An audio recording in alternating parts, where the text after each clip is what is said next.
El tintinear de las copas de champán sonó en mi oído como una diminuta e irónica campanilla de alarma.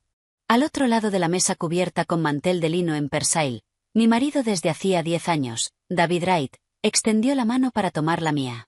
Su sonrisa era la misma que me había conquistado en la abarrotada biblioteca de Derecho de Columbia lo que parecía otra vida atrás. Esa sonrisa de dientes perfectamente blancos y arruguitas en las comisuras de sus ojos azul océano, dedicada a la mujer más hermosa de cualquier habitación. Y la única razón por la que todo esto, hizo un gesto vago con la mano que abarcó el silencioso y lujoso restaurante, su traje a medida de Tom Ford, nuestra vida entera, significa algo. Sonreí, la curva cálida y ensayada de labios que había perfeccionado para inauguraciones de galerías y galas benéficas. Por nosotros, David. 10 años. Tomé un sorbo, las burbujas estallaron con fuerza sobre mi lengua. 10 años. El pensamiento tenía peso, algo sólido, sustancial. La mayor parte de una buena vida, ¿no? Tengo algo para ti, dijo él, bajando la voz a ese tono íntimo reservado solo para mí. Sacó una delgada caja negra de terciopelo que no reconocí de ningún joyero. Parecía antigua, el terciopelo ligeramente gastado en las bisagras. David, la cena ya es más que suficiente, protesté en voz baja, pero mi corazón dio un pequeño vuelco. Había estado misterioso toda la semana, recibiendo llamadas extrañas en su despacho y mencionando una pieza familiar que estaba restaurando. Nunca es suficiente para ti, Hannah. Empujó la caja hacia mí. Ábrela. La mesa cercana donde estaban sentados varios abogados de fusiones y adquisiciones de su oficina se quedó en silencio, observando con sonrisas indulgentes. Sentí la familiar y leve presión de estar en exhibición, la esposa perfecta recibiendo el regalo perfecto. Levanté la tapa. Sobre la seda marfil descolorida descansaba un collar. No era el brillo moderno y cegador de una compra en la Quinta Avenida. Era diferente. Una cadena de platino, delicada pero fuerte, llevaba un colgante del tamaño de mi uña. Un solo diamante de corte europeo antiguo, quizá de 2 quilates, sujeto en un intrincado engaste con bordes milgrain de oro blanco, rodeado por un patrón de filigrana con hojas casi Art Nouveau y pequeños detalles de perlas diminutas. Era impresionante de una forma fantasmal y atemporal. David, es exquisito. Se llama Estrella de Medianoche, dijo él mientras lo sacaba de la caja. El diamante atrapó la luz de las velas y proyectó arcoíris fragmentado sobre el mantel. Era de mi madre, lo único suyo que conservé cuando murió. He estado restaurándolo por completo durante los últimos 6 meses. Tuve que encontrar a un verdadero artista para trabajar en él. Quería que lo tuvieras esta noche. Su voz se volvió un poco más espesa, justo lo necesario. Para que siempre tengas contigo una pieza de mi familia. Los colegas hicieron suaves sonidos de aprobación. Una pieza familiar de verdad, Dave. Eso es auténtico, dijo Mark. Solo lo mejor para mi chica, respondió David, con los ojos brillantes. Date la vuelta, cariño. Levanté el cabello, sintiendo el metal frío rozar mi cuello y el leve clic del cierre. El colgante se acomodó justo sobre el escote de mi vestido de seda azul marino. Pesaba más de lo que parecía. Te queda perfecto, murmuró David, dejando sus manos sobre mis hombros un instante demasiado largo, como si hubiera sido hecho para ti. El resto de la cena pasó como un borrón de comida exquisita, vino caro y risas un poco demasiado fuertes. No dejaba de tocar el colgante mientras el metal se calentaba contra mi piel. La madre de David, Eleanor Wright, había muerto de un cáncer agresivo cuando él estaba en la universidad. Rara vez hablaba de ella. El gesto parecía profundo, una vulnerabilidad enorme. Un pequeño nudo frío de culpa se formó en mi estómago. Había estado demasiado distante últimamente, demasiado ocupada organizando el campamento de verano de Liam y la renovación de la casa de los Hamptons.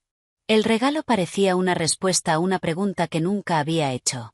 Más tarde, en el silencioso y enorme baño de mármol de nuestro ático en Tribeca, finalmente lo examiné con atención. David ya dormía, agotado por el vino y por el papel de marido devoto. El diamante brillaba con intensidad bajo las luces del tocador. Intenté abrir el cierre, con los dedos húmedos por el vapor de la ducha que estaba a punto de tomar. El mecanismo era un antiguo cierre de barril, intrincado y rígido. Cuando por fin logré abrirlo, el collar se deslizó entre mis dedos. Intenté atraparlo, pero la cadena se enganchó en el borde del lavabo. Hubo un pequeño sonido metálico. El collar cayó dentro del fregadero de porcelana blanca. El colgante estaba intacto, pero la delicada cadena de seguridad se había roto cerca del cierre. Suspiré, molesta. Tendría que arreglarlo. David se decepcionaría si no lo llevaba mañana en el brunch informal con amigos que había organizado. Al sostenerlo en alto vi algo que no había notado antes. En la curva interior del engaste, donde descansaría contra mi piel, había una serie de diminutos arañazos precisos. No parecían desgaste aleatorio. Casi parecían marcas. Entrecerré los ojos. Era difícil distinguirlas. Tal vez una M más D o simplemente una imperfección del metal. El vapor de la ducha empañó el espejo y ocultó la vista. Negué con la cabeza. Las joyas antiguas cuentan historias. Aquellas solo serían cicatrices de su pasado. Coloqué el collar roto sobre una toalla de mano. Mañana lo llevaría a Elías. Elías Burkovitz era un artesano joyero de tercera generación con un pequeño taller en el distrito de los diamantes. Mi abuela siempre confiaba en él. Había arreglado la pulsera antigua de zafiros que David me regaló en nuestro 5º aniversario, después de que Liam, en una rabieta de niño pequeño, la lanzara por la cocina.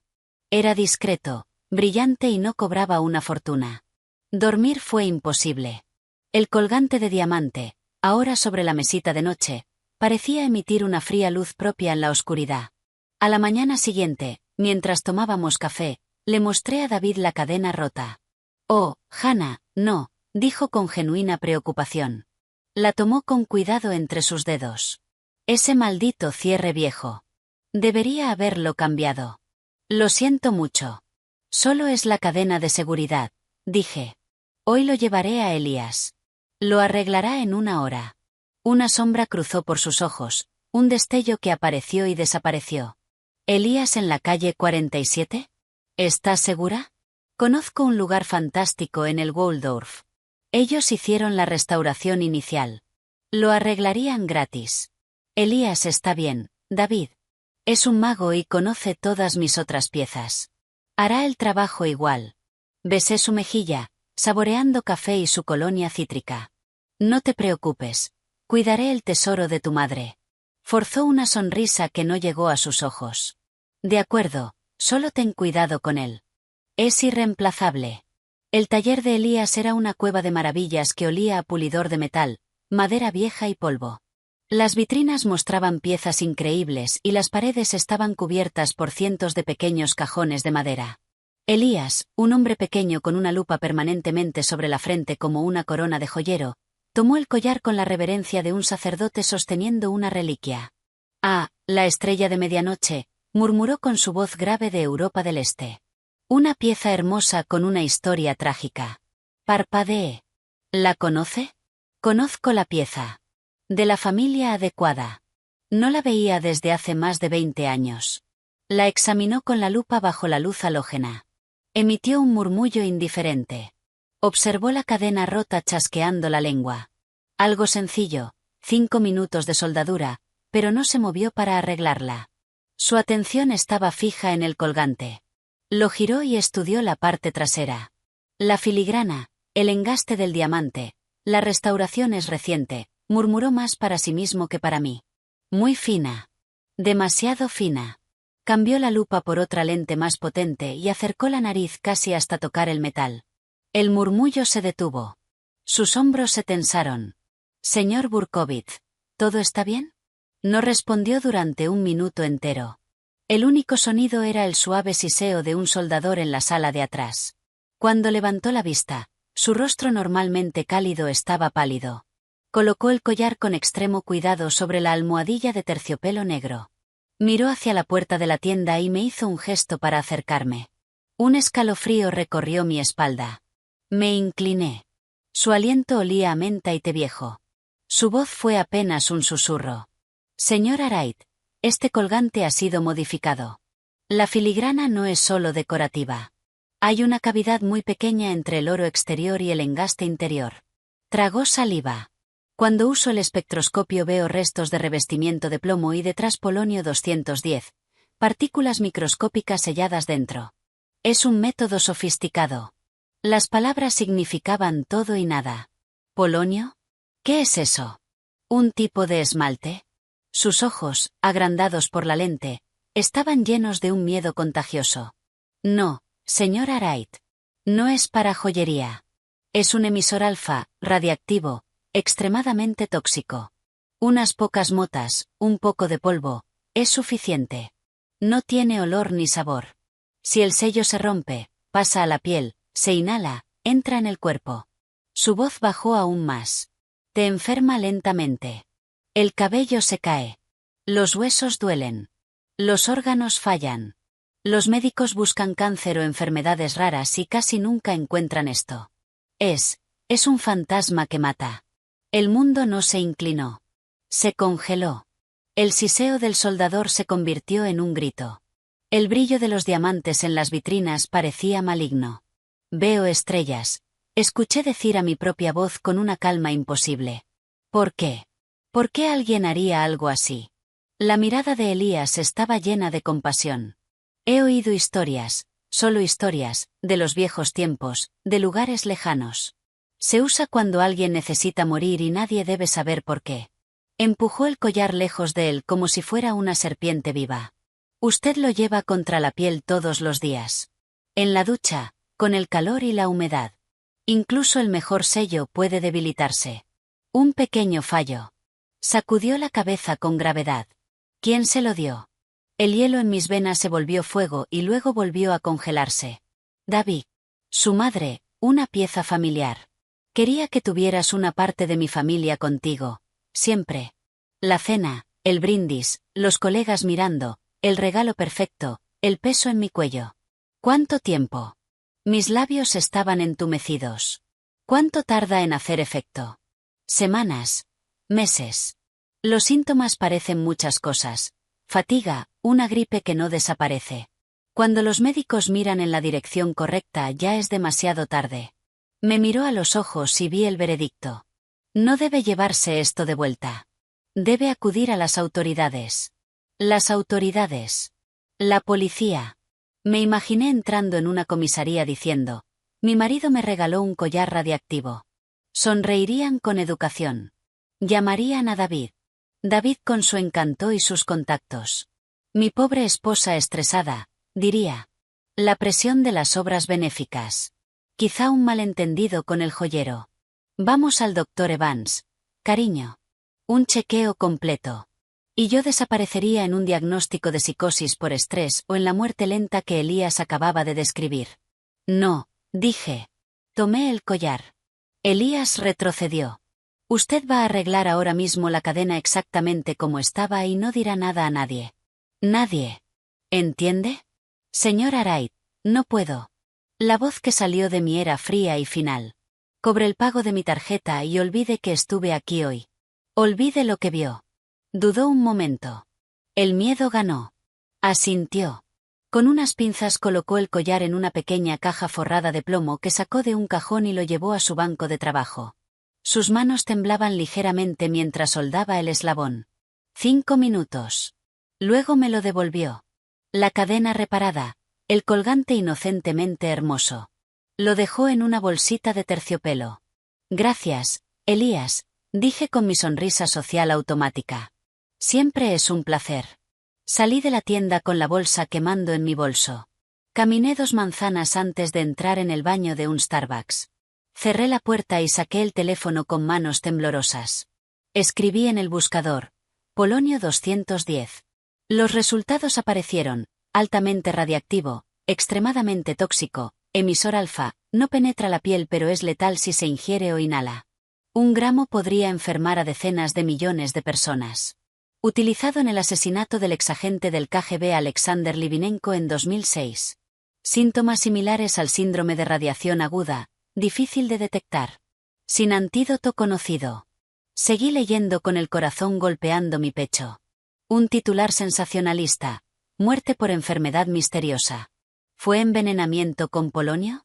Otro. El veneno perfecto. ¿Por qué espías y maridos aman el polonio? Maridos. La palabra nadó ante mis ojos. Pensé en los últimos 6 meses.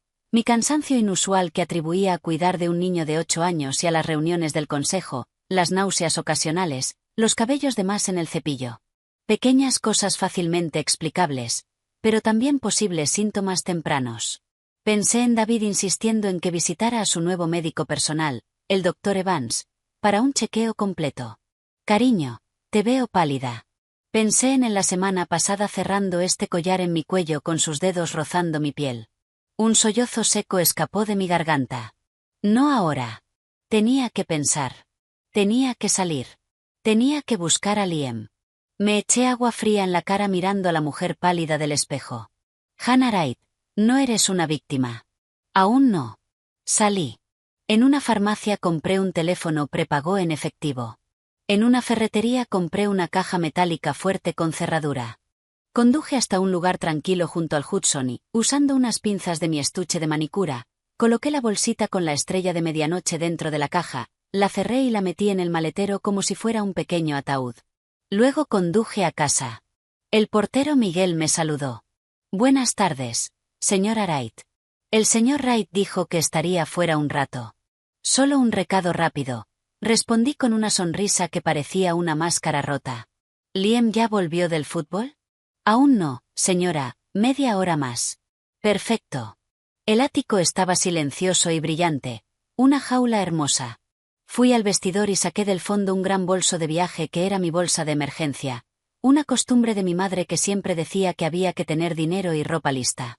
Metí vaqueros, suéteres, ropa interior, la sudadera favorita de Liam, su tableta, nuestros pasaportes y el dinero de emergencia de mi joyero. Solo tomé las joyas que eran exclusivamente mías. Todo lo que David me había regalado se quedó. Escuché abrirse la puerta. Mamá, ya llegué. La voz de Liam resonó por el apartamento. Mi corazón se apretó.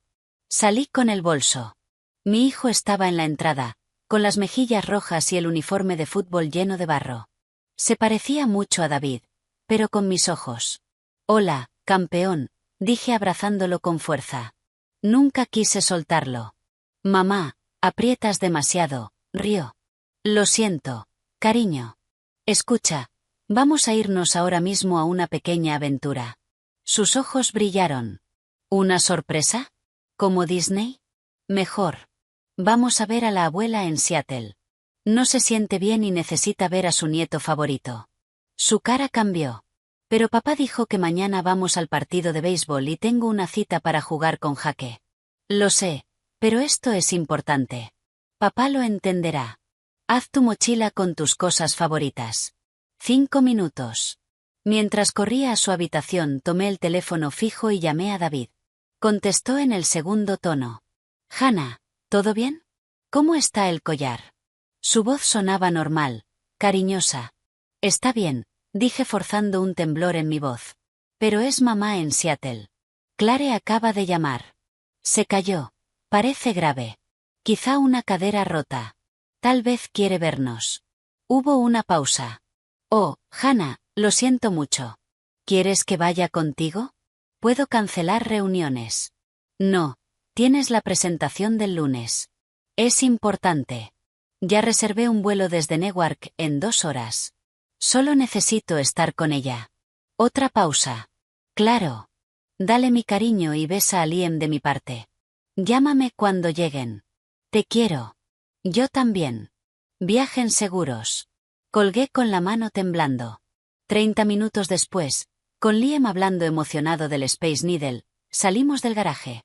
En el maletero estaba la caja. En mi bolso el teléfono prepago. Cuando tomé la autopista hacia Newark Liberty, el skyline de Manhattan se alejó en el espejo retrovisor como una corona de espinas. Mi mano fue al cuello donde el peso de la estrella de medianoche había descansado menos de un día. La piel se sentía fría, viva. Miré a Liam cantando en la radio con total confianza. Había fallado en protegerme a mí misma. No fallaría en protegerlo a él. El avión ascendió entre las nubes dejando atrás la ciudad y la vida que conocía. Solo una verdad fría y mortal iluminaba el camino por delante. La lluvia golpeaba las ventanas del bungalow de Clare en Seattle. Liam dormía en la habitación de invitados abrazando un peluche del Space Needle. Yo estaba en la mesa de su cocina con una taza de té frío entre las manos. La caja con el collar estaba dentro de una bolsa hermética en su caja fuerte ignífuga. Era como tener una granada viva en la casa. Dilo otra vez lentamente, dijo Clare. Ella era mi opuesto. Donde yo era rubia y suave, ella era de rasgos afilados, cabello corto oscuro y mirada penetrante de periodista investigadora nominada al Pulitzer convertida en podcaste de crímenes reales. El joyero dijo que el colgante estaba modificado, con una cavidad revestida de plomo llena de polonio 210. Es radiactivo, venenoso, diseñado para enfermarme y matarme sin que nadie supiera por qué. Clare no se inmutó. Y David te lo regaló por vuestro aniversario. Dijo que era de su madre. ¿Le crees? Hasta ayer sí. Ahora no sé qué creer. Me cubrí la cara con las manos. Esto suena a locura. Mi marido intentando matarme con un collar. No es locura, dijo ella. Es maldad calculada. Es una ejecución lenta y negable. Hay que pensar como detective. El motivo suele ser dinero o libertad. ¿Cómo están tus finanzas? David lo maneja todo. Tenemos acuerdo prenupcial pero se disolvía después de 10 años. Eso pasó hace 6 meses. Los ojos de Clare se estrecharon. Conveniente. ¿Seguro de vida? Sí, pero nunca presté atención. ¿Cuánto vale? No lo sé, quizá un par de millones. Averígualo hoy. Llamé con el teléfono prepago a la aseguradora fingiendo ser mi asistente. El representante leyó los datos. Valor de la póliza 10 millones. Beneficiario David Wright. Pero en los últimos 18 meses se añadieron pólizas adicionales. 5 millones, 7 millones, 8 millones y 10 millones más. Total 40 millones. El mundo se me vino abajo. 40 millones. El pago es completo incluso por enfermedad rara o no diagnosticada. Colgué y vomité en el fregadero. Está pagando primas por 40 millones sobre mi vida, susurré a Clare. Y la última póliza la compró hace 3 meses. Clare no parpadeó. Eso no es planificación financiera. Es una inversión con retorno claro. Tu muerte. Jaque Morro llegó al anochecer. Antiguo agente del FBI especializado en delitos financieros. Escuchó toda la historia en silencio. Sacó un contador Geiger y lo acercó a la caja. El chasquido irregular confirmó lo que temíamos. Polonio 210, dijo. Tiene una vida media corta, unos 138 días. Eso significa que es reciente. Esto no es una reliquia familiar. Es un trabajo a medida. Sofisticado y caro. ¿Podemos rastrearlo? Preguntó Clare. Lo dudo. Mafia rusa, algunos estados, laboratorios del mercado negro. Es un fantasma imposible de rastrear. Luego me miró. Dijiste que tu joyero habitual murió. Benny Sharp. Tenía una tienda en West Village. Murió de un infarto hace 6 meses. David me lo dijo. Pensé que era triste, pero tenía más de 60 años. Jaque ya estaba tecleando en su portátil. Benjamin Sharp, 64 años, hallado muerto en su apartamento de Brooklyn. Causa oficial, infarto agudo de miocardio. Sin autopsia. Tenía antecedentes de hipertensión. Levantó la vista. Un momento muy conveniente.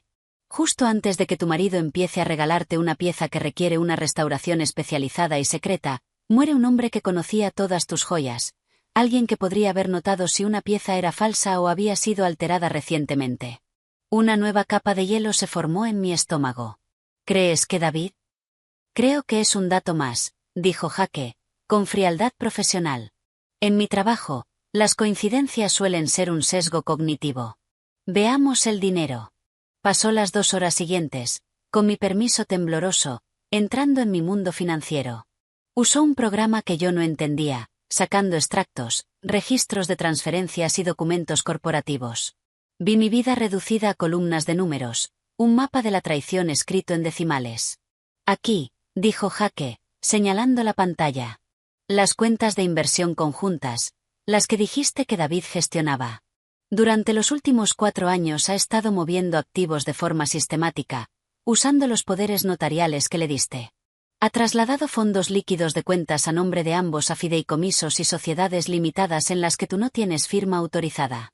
Están estructuradas en capas, una pantalla dentro de otra, pero el beneficiario final es una sociedad de cartera en Delaware llamada Midas Geraisen, controlada por David. ¿Cuánto? Mi voz era apenas un hilo. Siendo conservadores, 12 millones. Tu herencia de tus padres, el dinero de la venta de tu loft en Soho, la cartera que te dejó tu abuelo. Todo ha sido trasladado. Me sentí fuera de mi cuerpo. El dinero no era lo importante.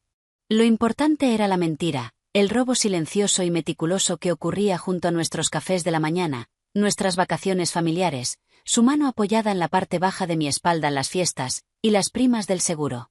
Jake siguió, implacable. Y las primas no se están pagando desde vuestra cuenta doméstica conjunta.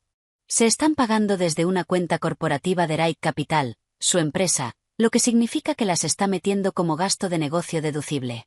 O sea, que se está desgravando el coste de matarme. Lo absurdo de aquello casi me hizo reír.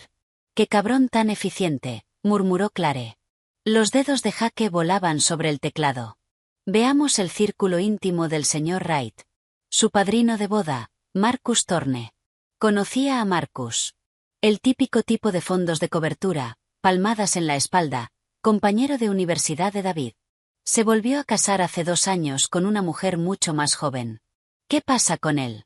Su primera esposa, Alicia, se ahogó en su piscina de los Hamptons. Había bebido unas copas de vino. Lo declararon accidente. Era hija de un magnate de la industria cárnica y había heredado un terreno muy valioso y edificable en Montauk. Ese terreno se vendió 6 meses después de su muerte. El fondo de Marcus, en el que David es uno de los principales inversores, fue el promotor principal. Sunset Tree Luxury Condos. Muy rentable. Las piezas, afiladas y feas, empezaron a encajar. No era una sola idea monstruosa, sino un patrón, un método. David invirtió en ese proyecto, susurré. Dijo que era una apuesta segura. Un amigo ayudando a otro. Un amigo ayudando a otro a deshacerse de su esposa y sacar dinero del cadáver, escupió Clare. Jake asintió. Es un patrón. Acceso a riqueza mediante matrimonio, eliminación del cónyuge, un accidente trágico o una enfermedad repentina. Nada de divorcios sucios, nada de repartir bienes, solo una herencia limpia y rentable. Con David es el seguro. Con Marcus fue el sector inmobiliario. Distintas herramientas, mismo plan. Pensé en el dolor de David cuando murió la mujer de Marcus. En el elogio sentido que dio. En el apoyo que mostró a su amigo destrozado. Todo teatro. ¿Qué hago? La pregunta sonó pequeña, perdida. Jake me miró sin apartar la vista. Primero, para él tú sigues estando muerta en vida. Eres una mujer a la que acaban de dar un veneno de acción lenta. Él estará esperando, observando los síntomas. Estará al mando. Paciente. Vamos a usar eso. Dejaremos que se confíe. Tienes que desaparecer. Nada de contacto con viejos amigos. Nada de redes sociales. Eres una hija entregada cuidando de su madre enferma. Alimentaremos esa versión por unos pocos canales controlados. Y luego haremos que enfermes. Me eché hacia atrás. ¿Qué? No de verdad. Haremos que él crea que estás enferma. Los síntomas de un envenenamiento por radiación de bajo nivel, cansancio, náuseas, moratones inexplicables. Dejaremos que eso le llegue por sus canales. Creerá que su plan está funcionando. Y cuando un hombre cree que está ganando, se descuida. Comete errores. Puede que acelere los plazos. Y ahí, dijo Jake, es cuando estaremos esperando. Esa noche, mucho después de que Clare y Jake dejaran de hablar de estrategia, fui a ver a Liam. Dormía, en paz, inocente. Le aparté el pelo de la frente. Mi corazón era una herida viva. Ya no luchaba solo por mi vida. Luchaba por la suya, por el derecho a ser su madre, a verlo crecer. El miedo seguía ahí, un compañero constante y frío, pero debajo de él empezaba a moverse algo nuevo, un fragmento duro y brillante de furia. David no solo me había traicionado. Me había convertido en una idiota. Había convertido nuestra vida, nuestro amor, nuestra familia, en una anotación contable, en un cálculo. Muy bien, David, pensé, mirando la lluvia incansable de Seattle. ¿Quieres jugar a este juego? Elegiste a la esposa equivocada para envenenar. El juego había empezado y, por primera vez, yo conocía las reglas. 2 semanas en Seattle se instalaron en una rutina sombría. Mi mundo, antes definido por galas benéficas y admisiones preescolares, ahora giraba en torno a aplicaciones de mensajería cifrada, informes de contabilidad forense y la cuidadosa construcción de una mentira. La habitación de invitados de Clare era nuestro cuarto de guerra.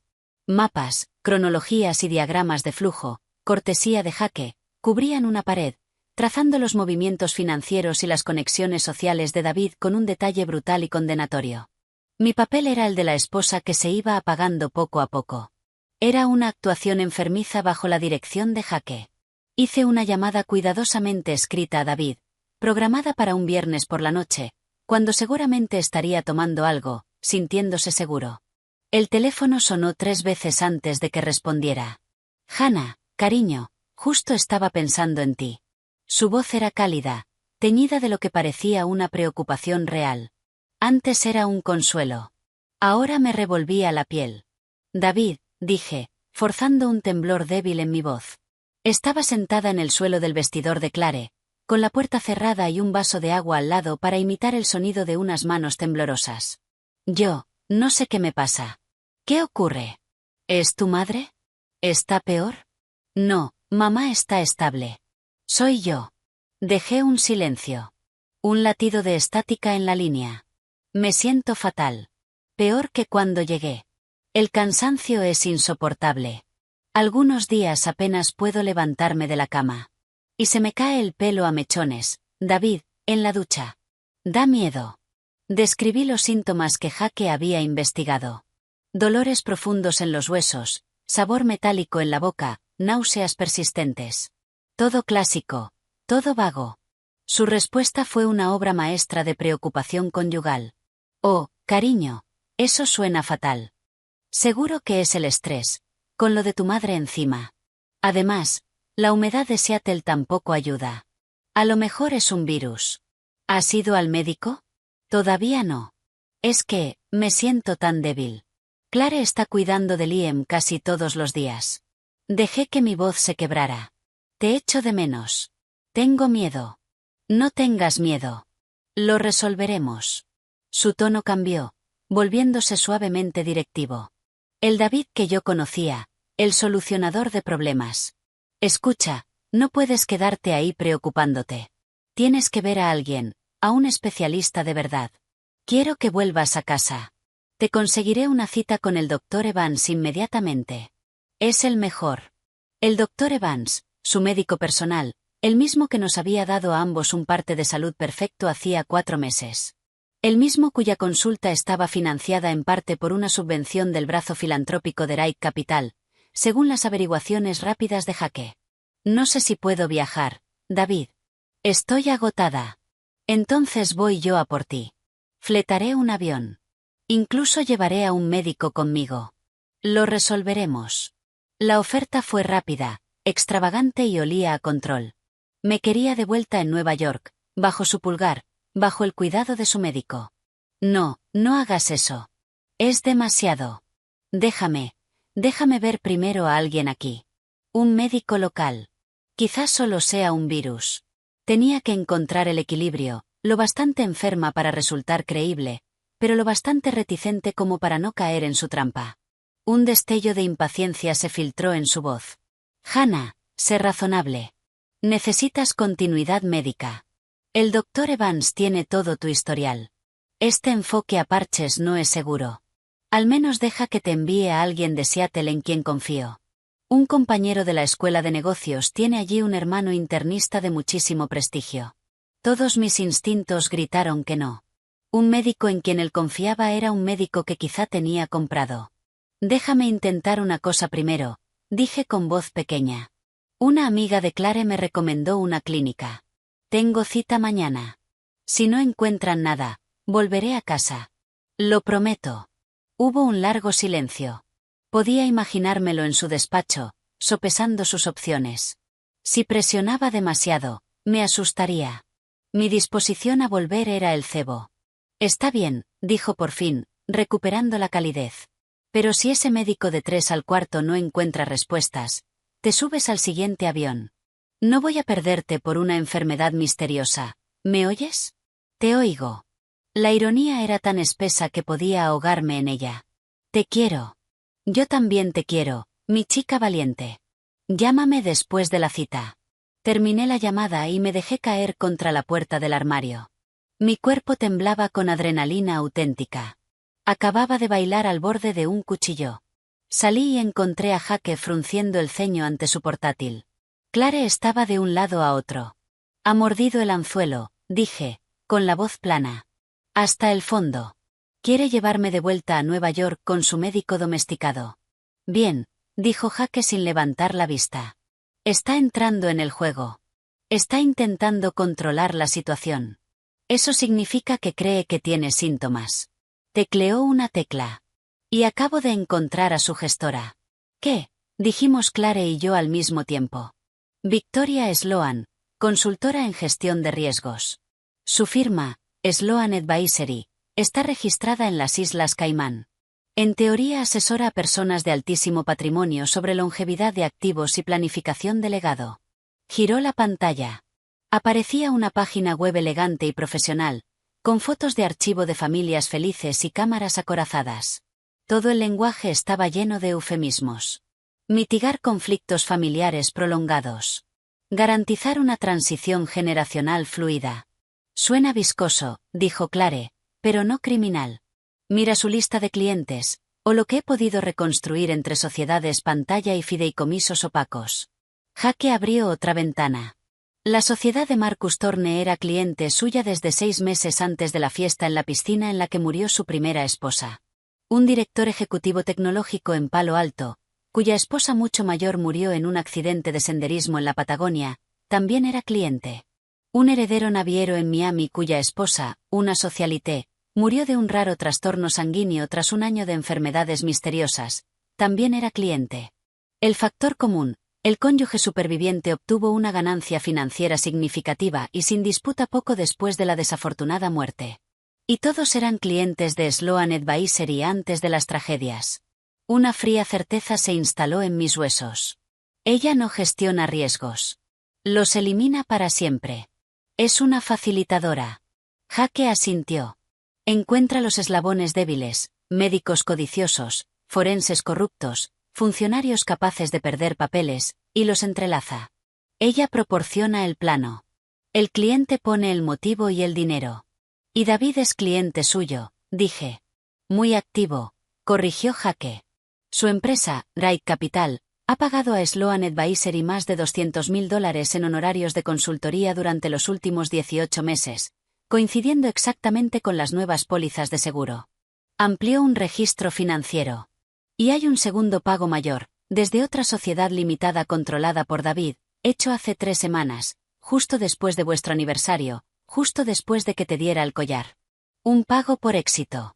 Clare soltó el aire. O un anticipo de la siguiente fase. Se me revolvió el estómago. ¿Cuál es la siguiente fase? Contingencia, dijo Jake con gravedad. El polonio era el plan silencioso, lento, negable. Pero si fallaba, o se descubría, o si tú sospechabas y tratabas de huir, necesitarían una opción más limpia y rápida, algo que pudiera montarse como un accidente, con los síntomas del polonio proporcionando una coartada médica plausible. Un accidente de coche durante un episodio de confusión, una caída por las escaleras, una interacción mortal con medicamentos recetados mientras estabas débil por la enfermedad. La habitación se quedó sin aire. Lo habían pensado todo. Mi muerte era un proyecto con hitos y entregables. Tenemos que entrar en sus comunicaciones, dije, mientras la idea tomaba forma al hablar. Si está hablando con ella, planeando el siguiente paso. Estoy en ello, dijo Jake. Llevo días intentando romper sus canales. Están usando un servicio cifrado de alto nivel, pero todo el mundo se relaja. Puede que cambien a una llamada o a un mensaje normal si algo es urgente. Me miró. Tu trabajo es hacer que sea urgente. Hacerles creer que el plan está funcionando, pero que tú te estás poniendo nerviosa, que quizá estás haciendo las preguntas equivocadas. Tienes que forzarles la mano.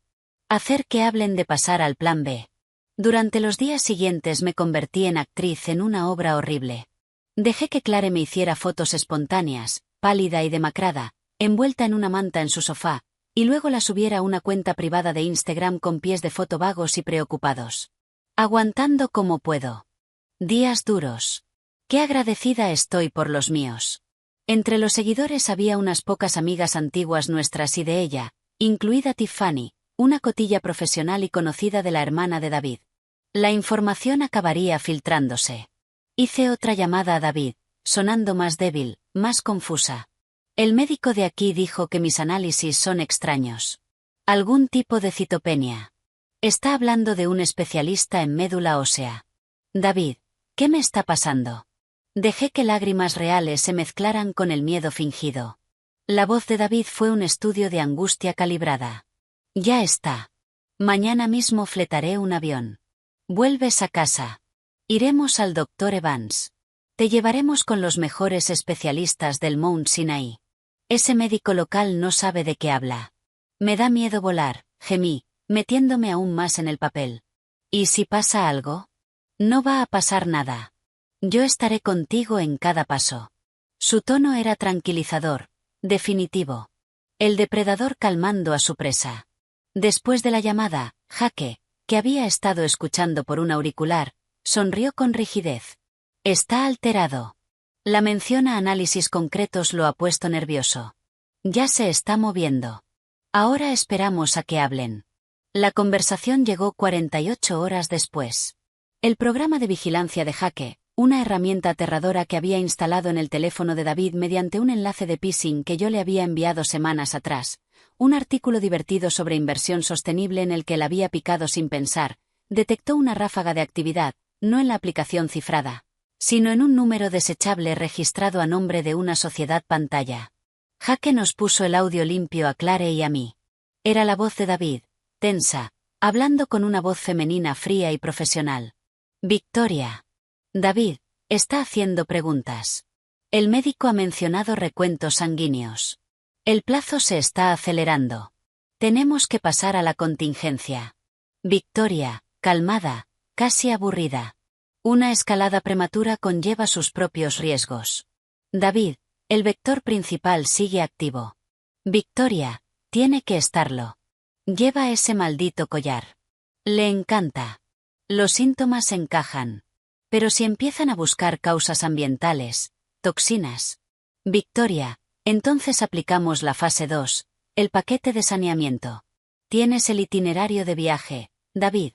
La traigo de vuelta. Evacuación médica privada. Ya he organizado un coche desde Teterboro. La ruta pasa por los Palisades. Hay un tramo conocido por los cruces de ciervos, un volantazo repentino, fallo del quitamiedos.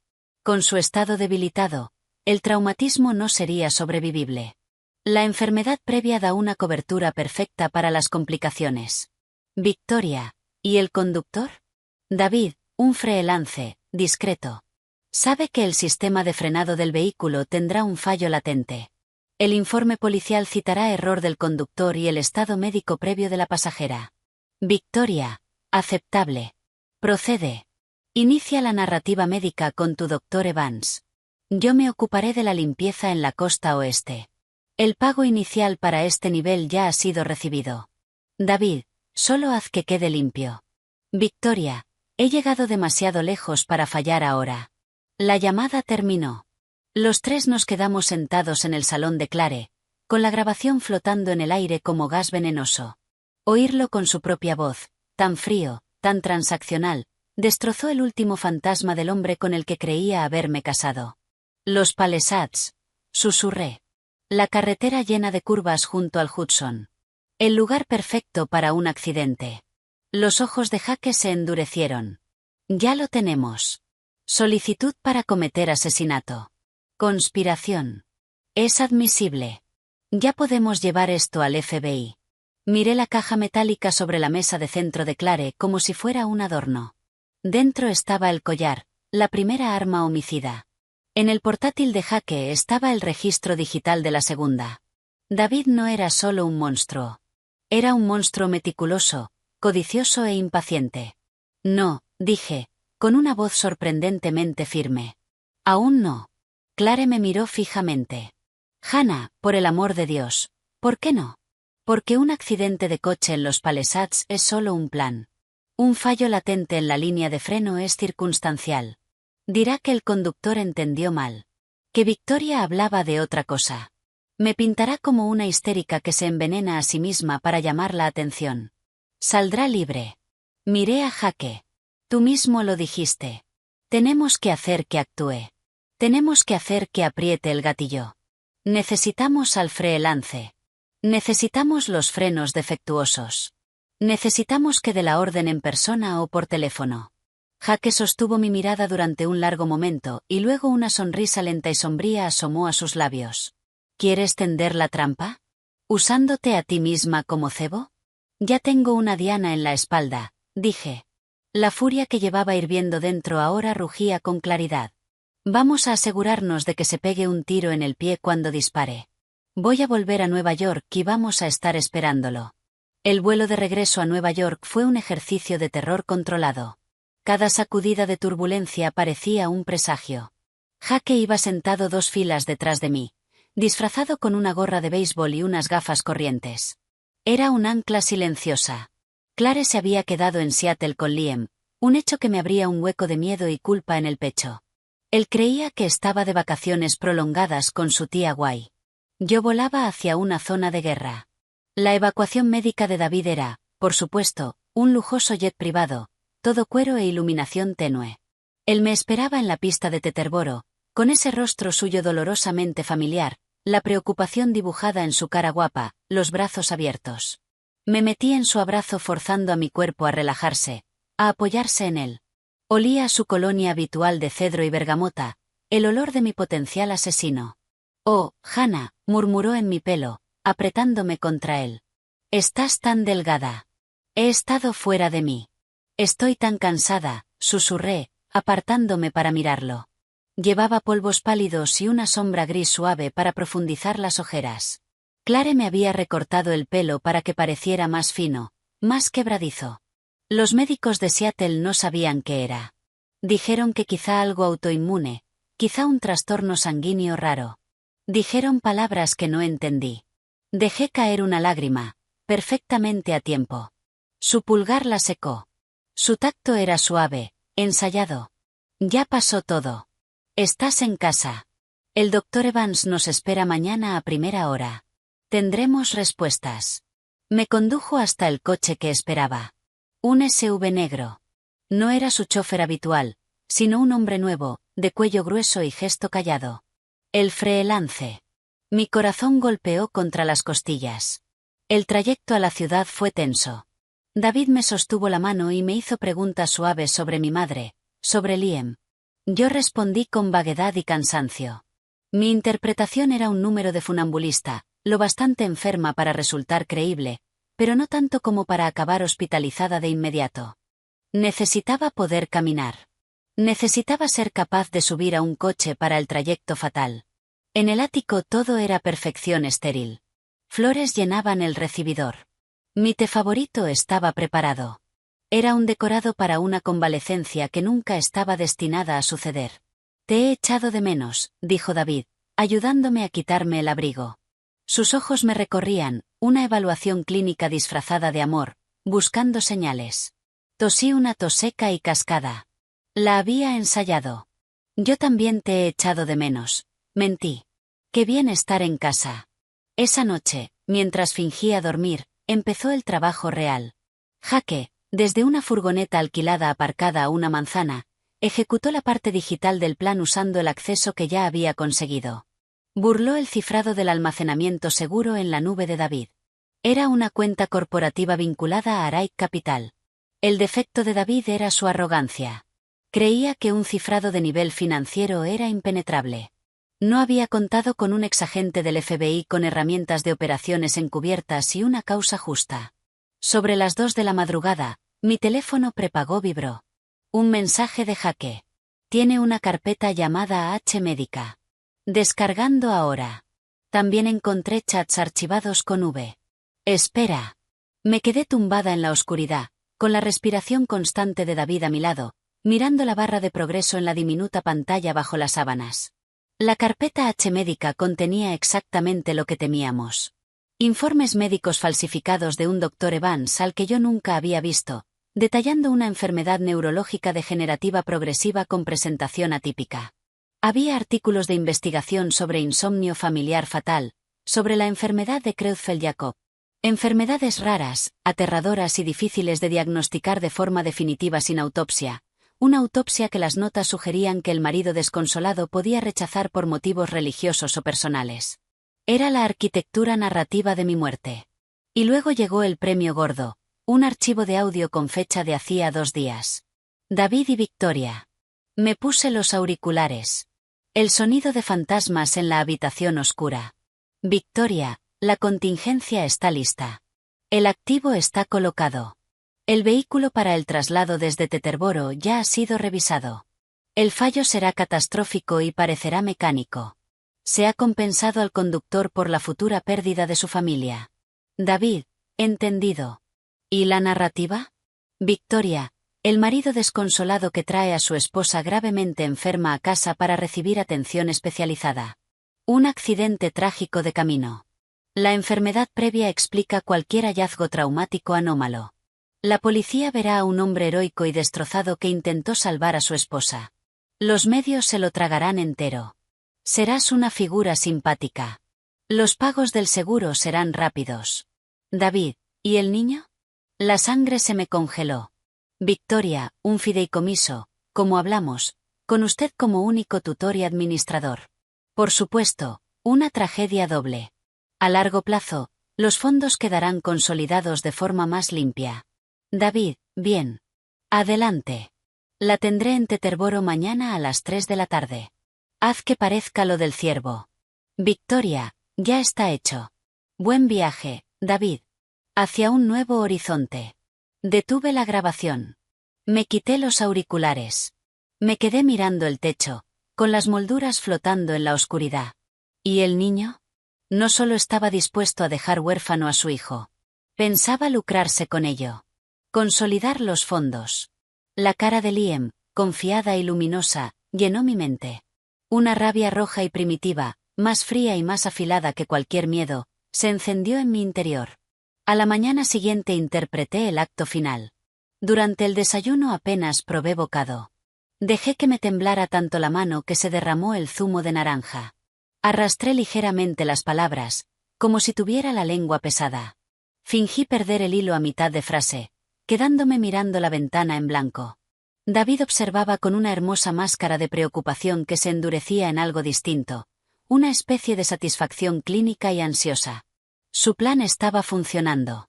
Su veneno estaba haciendo efecto. Su contingencia estaba en marcha. No pasa nada, cariño, me calmó, limpiando el zumo. El doctor Evans te ayudará. Vamos a prepararte. En el dormitorio, mientras me cambiaba a ropa suave y cómoda para viajar, activé la segunda fase. Con un microbisturí de un kit que me había dado Jaque, hice un corte diminuto y preciso en el forro interior de la chaqueta azul favorita de David, la que había dejado preparada para la rueda de prensa emocional que sin duda pensaba dar tras mi muerte. En la abertura introduje un rastreador GPS ultrafino y un microtransmisor activado por voz. Los juguetes de Jaque. Los dispositivos eran autoadhesivos y quedarían ocultos dentro del acolchado. ¿Estás lista, Hannah?, llamó David desde la puerta. Yo di un respingo y me giré llevándome una mano al corazón. Me has asustado, dije, forzando una sonrisa débil. Solo me he mareado un segundo. Todo en él era solicitud y amabilidad. Apóyate en mí. El trayecto hasta la consulta del doctor Evans fue en un coche con chofer. David estaba tenso, mirando el teléfono a cada rato. Yo interpreté mi papel, apoyada contra la ventanilla, fingiendo agotamiento. En la elegante consulta de Park Avenue, el doctor Evans, un hombre con el aire pulido e insulso de un presentador de televisión, me hizo una exploración superficial. Me escuchó el corazón, me miró a los ojos y fue asintiendo mientras David resumía con cuidado mis síntomas. Sí que encaja con el cuadro progresivo del que hablamos, David, dijo Evans, con una voz suave y vacía como un río sin corriente. El cansancio, los signos neurológicos. Hannah, tendremos que hacer más pruebas. Por supuesto, pero me temo que ya es momento de plantear un ingreso más agresivo por tu propia seguridad. Esa era la jugada. Conseguir que me ingresaran. Luego un traslado compasivo a un centro especializado. Un traslado que nunca llegaría. Solo quiero irme a casa, susurré, pareciendo confusa y asustada. David me tomó la mano. Ahora mismo la mejor atención no está en casa, cariño. El doctor Evans tiene un centro maravilloso al norte del estado. Te llevaremos esta misma tarde. Yo mismo te llevaré esta misma tarde.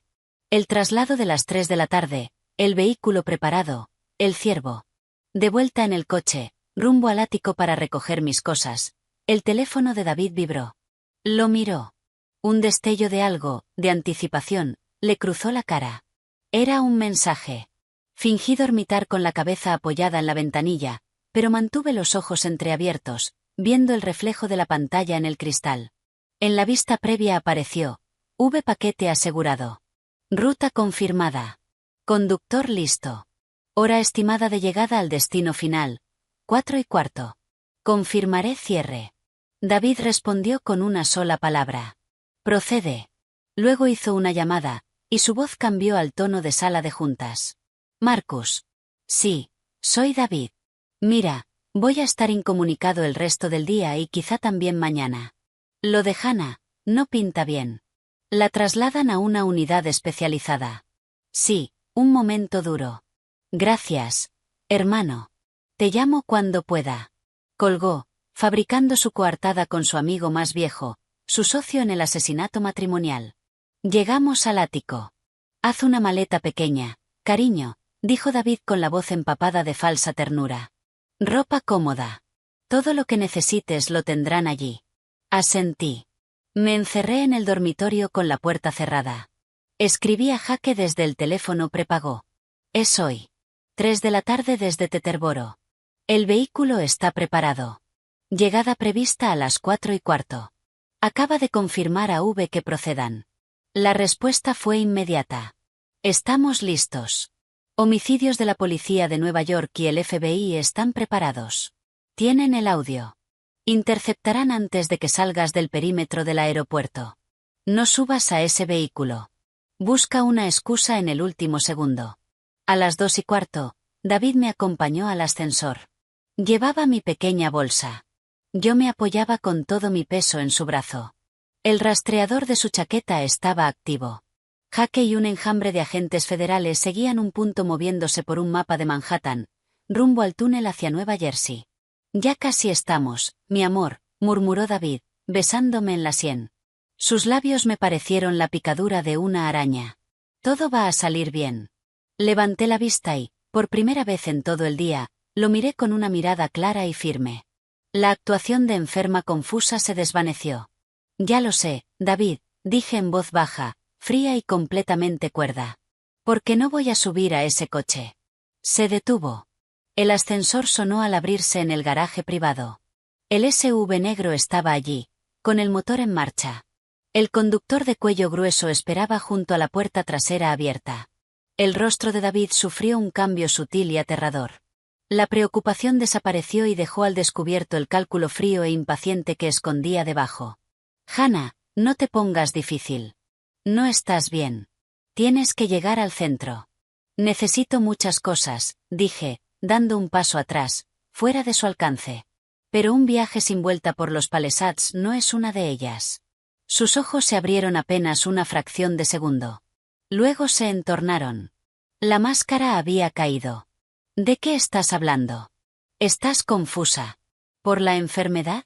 ¿La enfermedad que tú me diste? Metí la mano en el bolsillo del abrigo y saqué la pequeña bolsa forrada de plomo. La levanté. Estrella de medianoche. Un nombre precioso para un arma homicida. Polonio 210. David, ¿de verdad? ¿No podía simplemente pedirme el divorcio? Toda la sangre desapareció de su cara. Era la confirmación que yo no sabía que necesitaba. La conmoción desnuda, sin filtro. No solo lo habían descubierto. Habían desmantelado por completo su plan perfecto y elegante. Estás enferma, siseó, lanzándose hacia mí. No sabes lo que dices. En ese instante, las puertas del garaje estallaron en luz y sonido. Sonaron sirenas, chirriaron neumáticos, SUVs indistintivos y coches de la policía de Nueva York nos cerraron el paso. Las puertas se abrieron de golpe y salieron agentes con chalecos y armas desenfundadas. FBI. David Wright, al suelo ahora mismo. David se quedó congelado, con las manos a medio camino de agarrarme. Miró las armas, luego me miró a mí, luego al conductor, al que ya estaban estampando contra el capó del SUV y esposando. La conmoción absoluta y perfecta de su cara fue lo más satisfactorio que había visto en mi vida. Di otro paso atrás, entrando en el espacio despejado por los agentes. Miré al hombre con el que había compartido cama durante una década, el padre de mi hijo. Preguntaste por el niño, David, dije, y mi voz resonó en el repentino silencio. Está a salvo de ti. Mientras lo empujaban contra el hormigón y le leían sus derechos. Conspiración para cometer asesinato, instigación, intento de asesinato, sus ojos no se apartaron de los míos. No suplicaban ni mostraban rabia. Solo incredulidad, desconcierto. El maestro de la contabilidad, el arquitecto del crimen perfecto, había sido superado. Se acercó una agente, una mujer de rostro severo y ojos amables. Señora Wright, soy la agente especial Miller. Su amigo Jake está en la furgoneta. Tenemos el audio. Tenemos el vehículo. El conductor ya está hablando. Ahora está a salvo. Asentí y por fin me fallaron las rodillas. No por la enfermedad fingida, sino por la marea de alivio y el desplome de la adrenalina. Mientras me apartaban de allí, oí la voz de David, cortante y furiosa, atravesando el garaje. Esto es un error. Está enferma. Está paranoica. Yo intentaba ayudarla. Están escuchando a una mujer enferma. No miré atrás. La trampa se había cerrado. Y, por primera vez, yo estaba del lado correcto de los barrotes. La sala de interrogatorios de la oficina del FBI en Nueva York era un estudio de tensión estéril. Yo estaba sentada a un lado de una mesa metálica y fría. La agente Miller y un fiscal federal adjunto de rostro pétreo llamado Vargas estaban al otro. Entre nosotros, una grabadora digital hacía parpadear su ojo rojo. El aire olía a café recalentado y limpiador industrial. Cuéntenos el momento exacto en que empezó a sospechar de su marido, señora Wright, dijo Vargas. Su voz era tranquila, carente de juicio, una herramienta para arrancar hechos. Lo conté todo otra vez. Empecé por el collar, la advertencia de Elías, el vuelo a Seattle. Expliqué las pólizas de seguro, las transferencias financieras que Jake había descubierto, la conexión con la primera esposa de Marcus, la llamada grabada con Victoria Sloan sobre el ciervo y el vehículo preparado. Entregué la caja con el collar, ahora sellada en una bolsa de pruebas. Un técnico forense con traje de protección se la había llevado con la misma reverencia que tendría un artificiero con una bomba. Y grabó esas conversaciones con el señor Wright mientras fingía estar enferma, siguiendo el consejo de su investigador, Jake Morrow. Preguntó la agente Miller, con el bolígrafo listo. Sí. Jake me aconsejó hacerlo para establecer la intención y sacar a la luz la conspiración. Dijo que era la única forma de conseguir pruebas admisibles de un complot de asesinato por encargo. Vargas y Miller intercambiaron una mirada. Los métodos del señor Morrow son agresivos. La orden judicial para la vigilancia digital es problemática, pero el audio del garaje, la reacción de su marido al ser confrontado y la evidencia física del collar son contundentes. El conductor, un hombre llamado Vince Kovac, está cantando como un canario. Confirma que lo contrataron a través de un intermediario para provocar un accidente catastrófico en una ruta concreta a cambio de $50.000 en criptomonedas imposibles de rastrear. Nos ha dado la dirección de la cartera. La estamos rastreando. ¿Y David?, pregunté, con la voz más dura de lo que pretendía. Está en una celda. Ha invocado su derecho a un abogado. No está diciendo ni una palabra, pero está sudando, dijo Miller, con una tenue satisfacción en la voz. Su abogado, un tiburón llamado Alan Cresmore, ya viene de camino. Ahora empieza el juego. El juego continuó al día siguiente en una comparecencia ante el Tribunal Federal. Observé desde el fondo de la sala abarrotada cómo hacían entrar a David con un mono de preso que le quedaba mal y las manos esposadas. Parecía más pequeño. La arrogancia de sus hombros había desaparecido, sustituida por una postura rígida y desafiante. Sus ojos recorrieron la sala hasta clavarse en mí. No había remordimiento ni súplica. Solo un odio frío y abrasador que sentí como un golpe físico. Entonces su abogado, un hombre de pelo plateado, traje de $2000 y aires de superioridad de consejo de administración, le susurró algo al oído y el rostro de David volvió a alisarse en una máscara de dignidad herida. Se leyeron los cargos. Conspiración para cometer asesinato, uso de arma de destrucción masiva, el polonio, fraude interestatal, fraude electrónico e instigación a cometer un delito violento. La jueza, una mujer severa con gafas de lectura en la punta de la nariz, denegó la libertad bajo fianza. La naturaleza de los delitos imputados, la sofisticación empleada, el riesgo extremo para la víctima identificada y el claro peligro para la comunidad, además del evidente riesgo de fuga, justifican la denegación, dictaminó. La mandíbula de David se tensó, pero no dijo nada. Cresmore argumentó con pasión que se trataba de un marido amoroso incriminado por una esposa problemática, quizá mentalmente inestable, y por un investigador descontrolado en busca de fama. La jueza no se movió un milímetro. Cuando los agentes judiciales se lo llevaban, David miró por encima del hombro, no a mí, sino a la zona de prensa. Hizo una leve y trágica sacudida de cabeza, la imagen perfecta del inocente desconcertado. Las cámaras se lo tragaron entero. Fuera del tribunal, una nube de reporteros cayó sobre nosotros. Me plantaron micrófonos en la cara. Señora Wright, ¿temió por su vida en algún momento? Hannah, ¿es cierto que destapó un complot de asesinato de varios millones? ¿Cree que su marido es un asesino en serie? Jake, que había aparecido a mi lado como un ángel guardián de ceño fruncido, levantó la mano. Sin preguntas. La señora Wright no hará declaraciones por el momento. Me guió entre la multitud hasta un sedán que esperaba. Clare estaba dentro. Había volado desde Seattle después de dejar a Liam con una amiga de confianza. ¿Estás bien?, preguntó Clare, apretándome la mano. Me ha mirado como si yo fuera un insecto, dije. Aún llevaba ese frío clavado en los huesos. Como si fuera una molestia que pensaba apartar de un manotazo. Está acorralado. Los animales acorralados son peligrosos, pero también predecibles, dijo Jake desde el asiento delantero.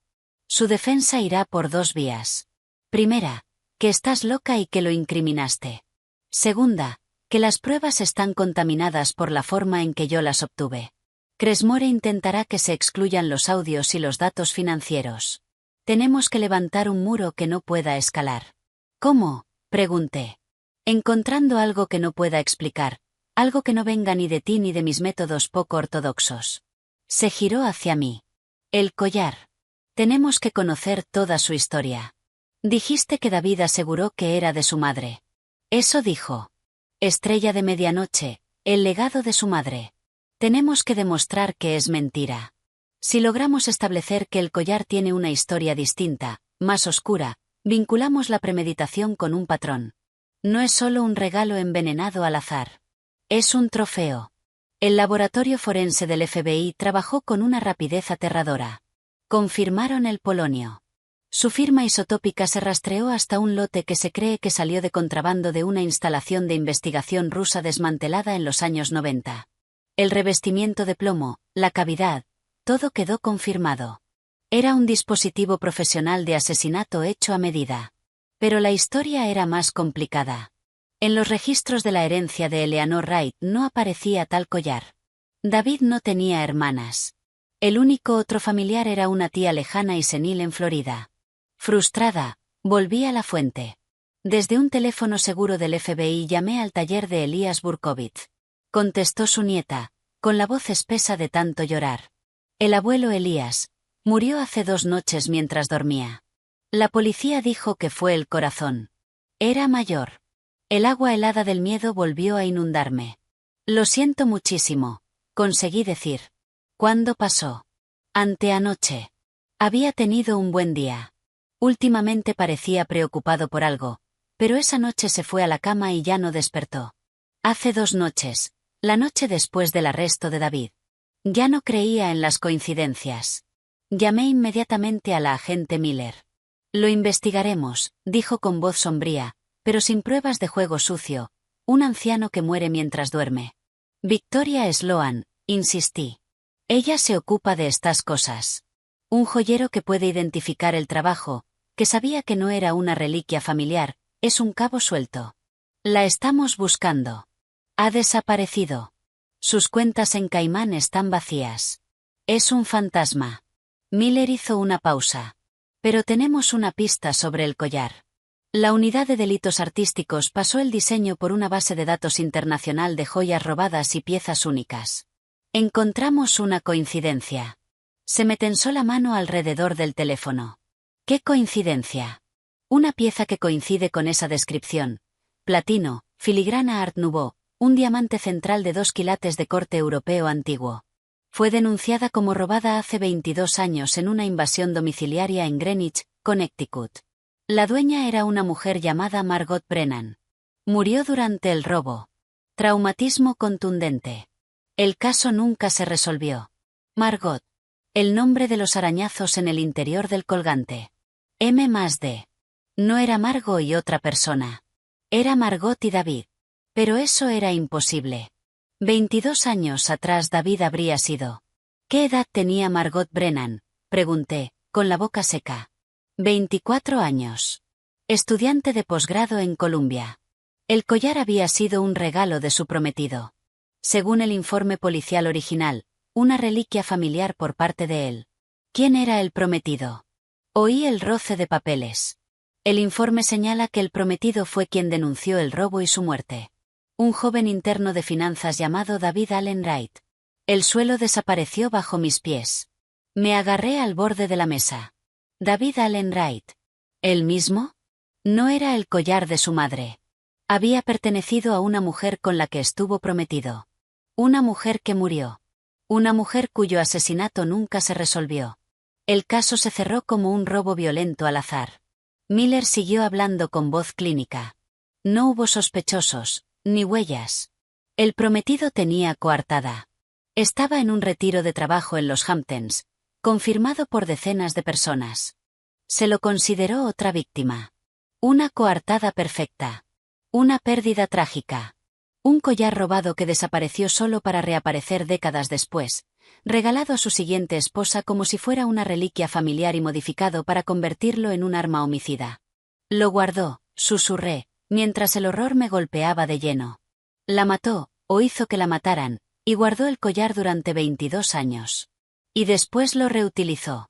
El horror gótico de aquello me robó el aire. No era solo una herramienta. Era un recuerdo, un trofeo de su primer asesinato, reutilizado para el segundo. Eso nos da móvil para el crimen original, dijo Miller. Si él era beneficiario del seguro de vida de Margot o de algún fideicomiso, lo estamos investigando. Y, lo que es más importante, destroza su defensa del marido amoroso que hizo un regalo malinterpretado. Muestra un patrón de adquirir riqueza a través de la muerte de mujeres cercanas. Muestra una premeditación que abarca décadas. Pensé en el odio frío de los ojos de David en la sala del tribunal. No era solo porque lo hubiera atrapado. Era porque había profanado su trofeo. Le había arrebatado la estrella de medianoche. Tenemos que encontrar un vínculo entre David y Victoria Sloan ya en aquella época, dije, notando cómo se me asentaba una claridad feroz.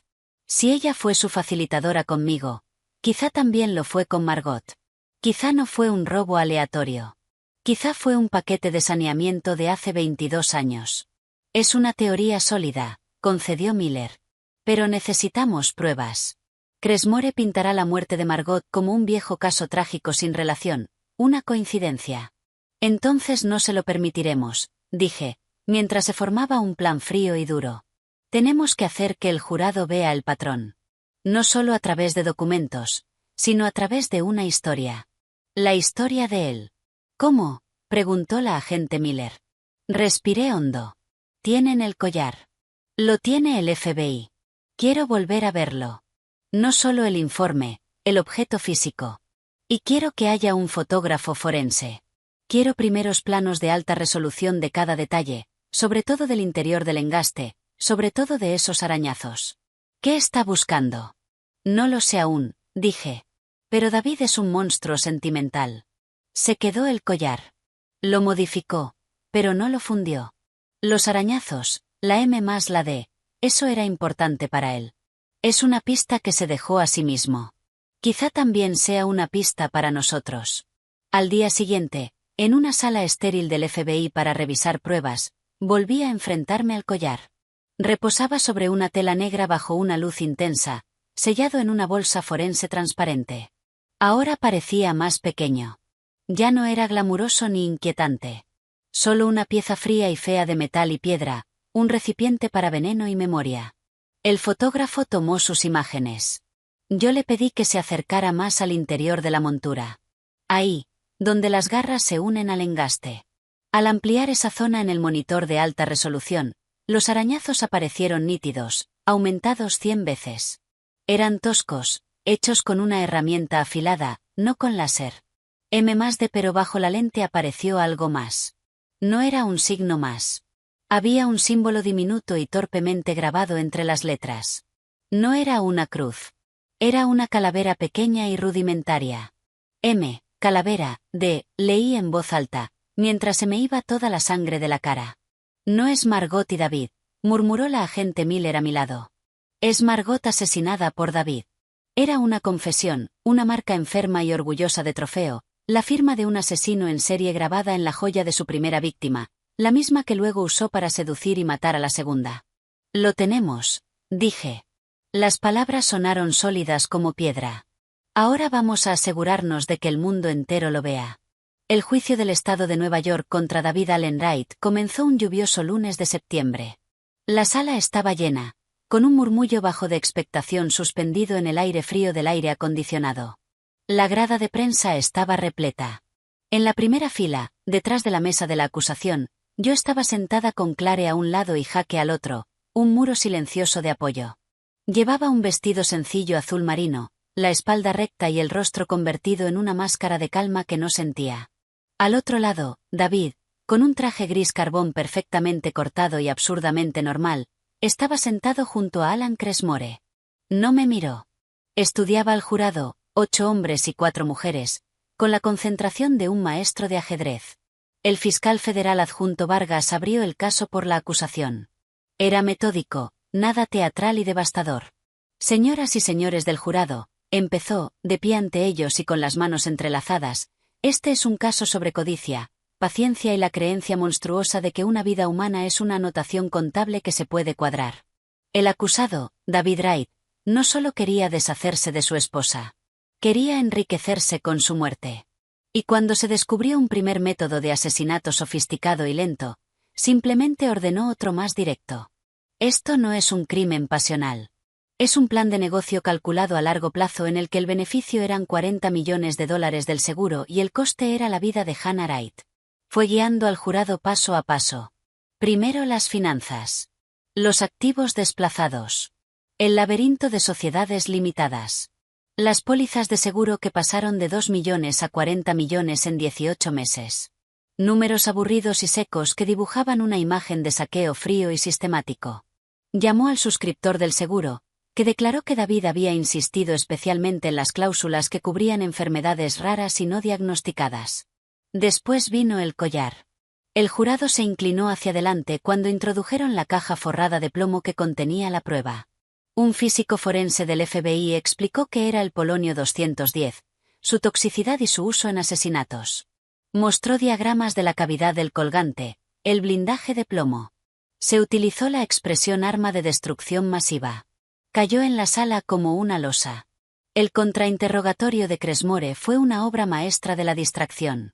Agente, este polonio es extremadamente raro. Sí. Algo que podría usar un servicio de inteligencia extranjero. No algo que un financiero de Tribeca pudiera pedir por Internet. Correcto. Está altamente controlado. Sí. Entonces, ¿no es más probable que, si ese collar fue envenenado, y ya es mucho suponer, lo hiciera otra persona? Tal vez un tercero con rencor contra el señor Wright, incriminándolo al atacar a su esposa. El acusado tuvo la posesión exclusiva del collar durante 6 meses. Supuestamente para restaurarlo, respondió el agente con frialdad. Supuestamente, repitió Cresmore, haciendo un gesto desdeñoso, como si todo fuera un malentendido tedioso. La estrella del juicio fue, por supuesto, el conductor, Vince Kovac. Calvo, con ojos cansados, subió al estrado y, con un acento plano del Bronx, describió la oferta. 50.000 pavos en Bitcoin. Un coche con un latiguillo de freno que fallaría en una curva concreta de la autopista de Palisades. Mi trabajo era conducirlo, sobrevivir al accidente y cobrar la otra mitad. La pasajera no debía salir viva. Me dijeron que ya estaba enferma. Que no aguantaría el golpe. ¿Y quién lo contrató?, preguntó Vargas. Una mujer que se hacía llamar V. Lo organizó todo por un chat cifrado, pero el rastro del dinero llevaba a una sociedad pantalla.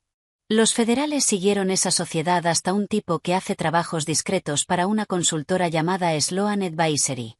En la lista de clientes había un tal David Wright. Pagó una buena prima de éxito 3 semanas antes de que me contrataran. Cresmore se lanzó de inmediato. Entonces usted nunca conoció a David, ¿verdad? Nunca habló con él. Esa V es un fantasma, y usted es un aspirante a asesino intentando salvar el pellejo inventándose una historia. ¿Correcto? Kovacs se encogió de hombros. Yo cuento lo que sé. El coche estaba listo. La ruta estaba fijada. El dinero venía de su dirección. No soy un santo, pero tampoco pienso cargar con el muerto de una idea suya. El ritmo del juicio fue un brutal tira y afloja. La acusación levantaba un muro de pruebas circunstanciales. Móvil, medios, oportunidad.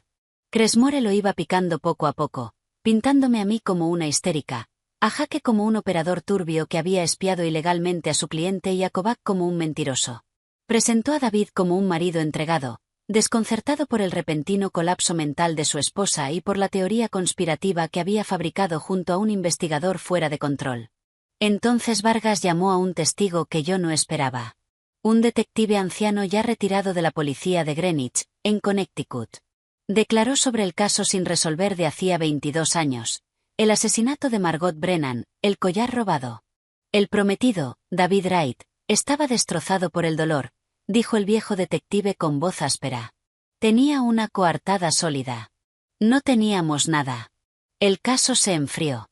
El collar nunca apareció. Vargas introdujo el informe policial original y una foto granulada ampliada de una joven Margot llevando el collar. Señoría, la acusación quiere incorporar la prueba 44, fotografía de la víctima, Margot Brennan, con el collar conocido como Estrella de Medianoche. Y la prueba 45, el propio collar, recuperado en posesión del acusado. Cresmore se puso en pie de un salto. Objeción. Relevancia. Señoría, esto es un hecho trágico y ajeno de hace décadas. No es más que un ataque al carácter, altamente perjudicial. Va directamente al conocimiento, la intención y el patrón de conducta, respondió Vargas con calma. El acusado afirmó que el collar era una reliquia familiar de su madre. Esta prueba demuestra que eso es falso.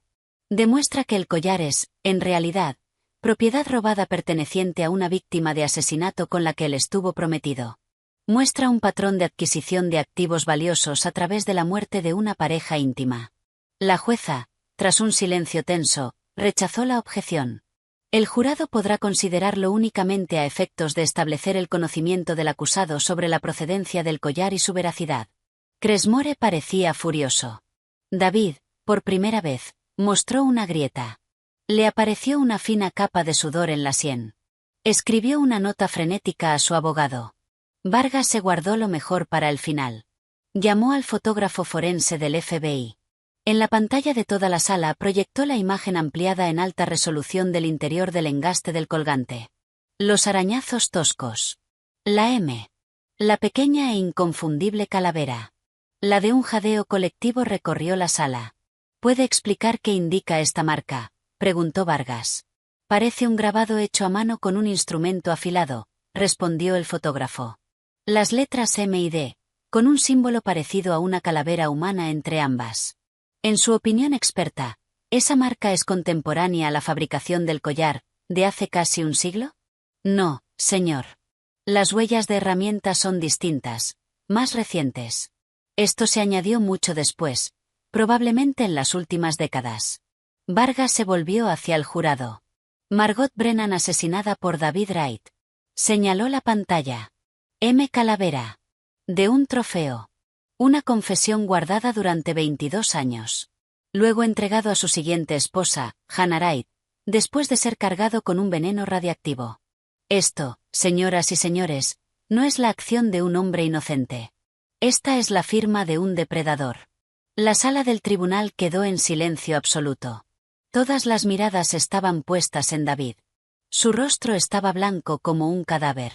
La máscara de dignidad herida había desaparecido, reemplazada por algo crudo y salvaje. Miraba fijamente la imagen de su propio y horrible garabato infantil, proyectado a 3 metros de altura para que todo el mundo lo viera. El contrainterrogatorio de Cresmore fue inusualmente breve. Unas pocas preguntas murmuradas sobre la certeza de la datación. El daño era irreparable. La defensa presentó un caso corto. Llamaron al viejo amigo y socio de negocios de David, Marcus Thorne, que dio un testimonio vacilante y sudoroso sobre lo buen tipo que era David. Bajo el contrainterrogatorio de Vargas, Marcus se derrumbó, admitiendo que no sabía nada de la vida personal de David y entrando visiblemente en pánico cuando le preguntaron por el desarrollo del terreno de su primera esposa. También llamaron a un psiquiatra contratado que declaró que yo mostraba signos de trastorno paranoide de la personalidad y que podría haber fabricado toda la historia. Vargas lo destrozó, obligándolo a admitir que nunca me había conocido y que su diagnóstico se basaba únicamente en archivos proporcionados, y pagados, por la defensa. David no subió al estrado. Cresmore, en su alegato final, hizo una actuación apasionada, pintando el retrato de un matrimonio destruido por el colapso mental de una mujer y el plan ilegal de un investigador. Les han contado una historia aterradora, pero miren al hombre, un pilar de la comunidad, un padre. ¿De verdad ese hombre? Señaló dramáticamente a David, que ahora parecía pálido y encogido. ¿Grabó una calavera en una joya? Es grotesco. Es el tipo de cosas que se cuentan alrededor de una hoguera. La acusación quiere que crean en un monstruo porque los hechos no encajaban con la culpabilidad. Pero los hechos eran lo único que el jurado veía. Vargas, en su sereno alegato final, simplemente los guió de nuevo por el libro de cuentas. Sigan el dinero. 40 millones de dólares. Sigan el veneno. Un arma de destrucción masiva y un colgante.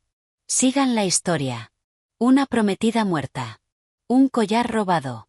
Un trofeo marcado con una calavera. Esto no es una historia. Es un plano. Y el arquitecto está sentado justo ahí. Ni siquiera miró a David. No hacía falta. El jurado deliberó menos de 8 horas. Cuando regresaron, sus rostros estaban serios. Ninguno miró a David. El portavoz, un profesor de mediana edad, entregó los formularios del veredicto al secretario. En el cargo de conspiración para cometer asesinato, ¿cuál es su veredicto? Culpable. Un grito ahogado salió de la galería. David cerró los ojos. En el cargo de uso de un arma de destrucción masiva. Culpable. En el cargo de fraude interestatal. Culpable. En el cargo de solicitación para cometer un crimen violento. Culpable. 7 cargos. 7 veredictos de culpabilidad. Una condena total. La jueza pidió orden en la sala que estallaba. Miró a David. David Allen Wright ha sido condenado por crímenes atroces y premeditados que demuestran un desprecio profundo y calculado por la vida humana. Usted es un peligro para esta comunidad y para cualquier persona que perciba como un medio para un fin. La sentencia se dictará en 90 días. Permanece bajo custodia. Mientras los alguaciles se acercaban para esposarlo, David finalmente estalló. Se volvió, no hacia la jueza, sino hacia mí. La mirada salvaje había regresado, sus ojos ardiendo con un odio puro y sin diluir. ¿Crees que has ganado? Escupió. Su voz, un susurro áspero que se oyó en el silencio repentino. Estúpida. No tienes ni idea de lo que has empezado. Victoria no ha desaparecido. Está observando. Y acabas de convertirte en un objetivo mucho más interesante. Un alguacil le puso la mano en el hombro, tirando de él hacia atrás, pero las palabras quedaron flotando en el aire como una promesa venenosa.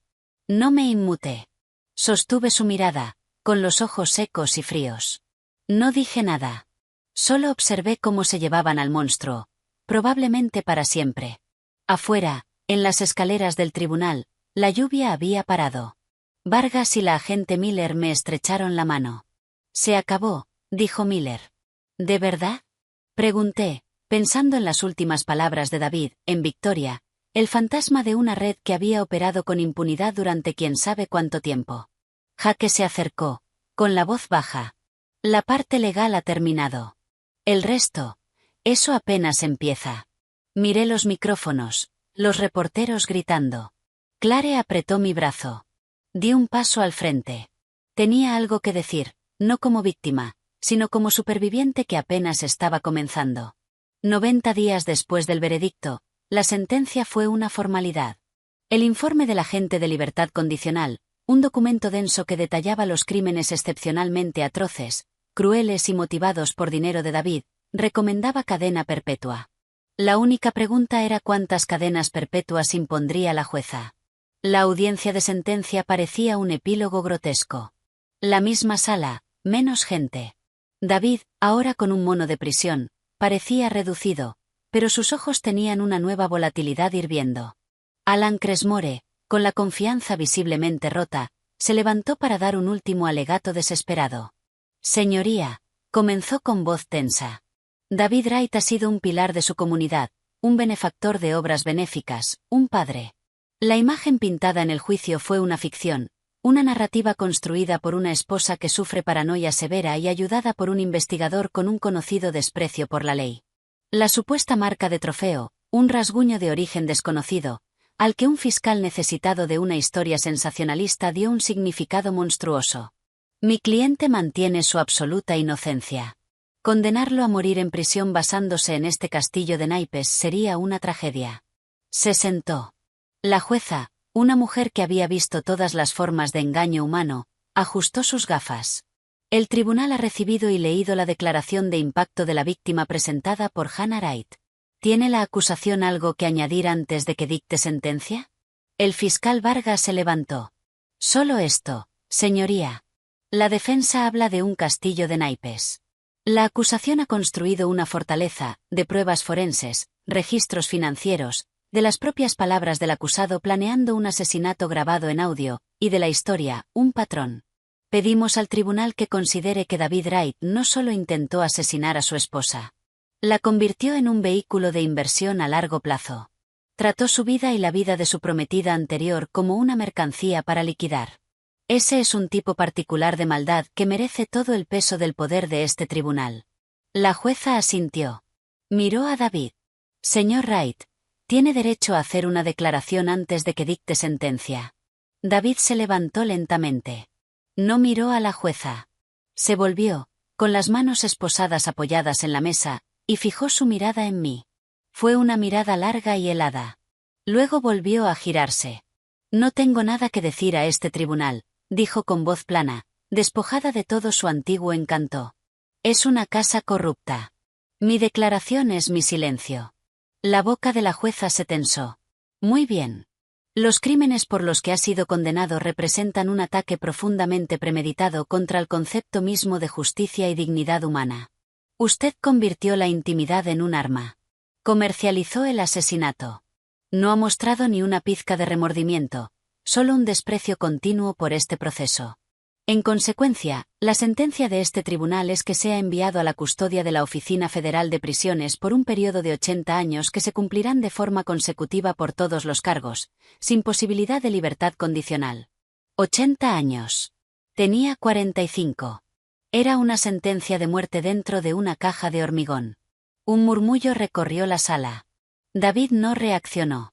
Solo miró al frente mientras los alguaciles lo conducían fuera de la sala y fuera del mundo. La finalización de todo debería haber traído paz. Trajo un silencio vacío. La batalla se había ganado, pero el campo estaba arrasado.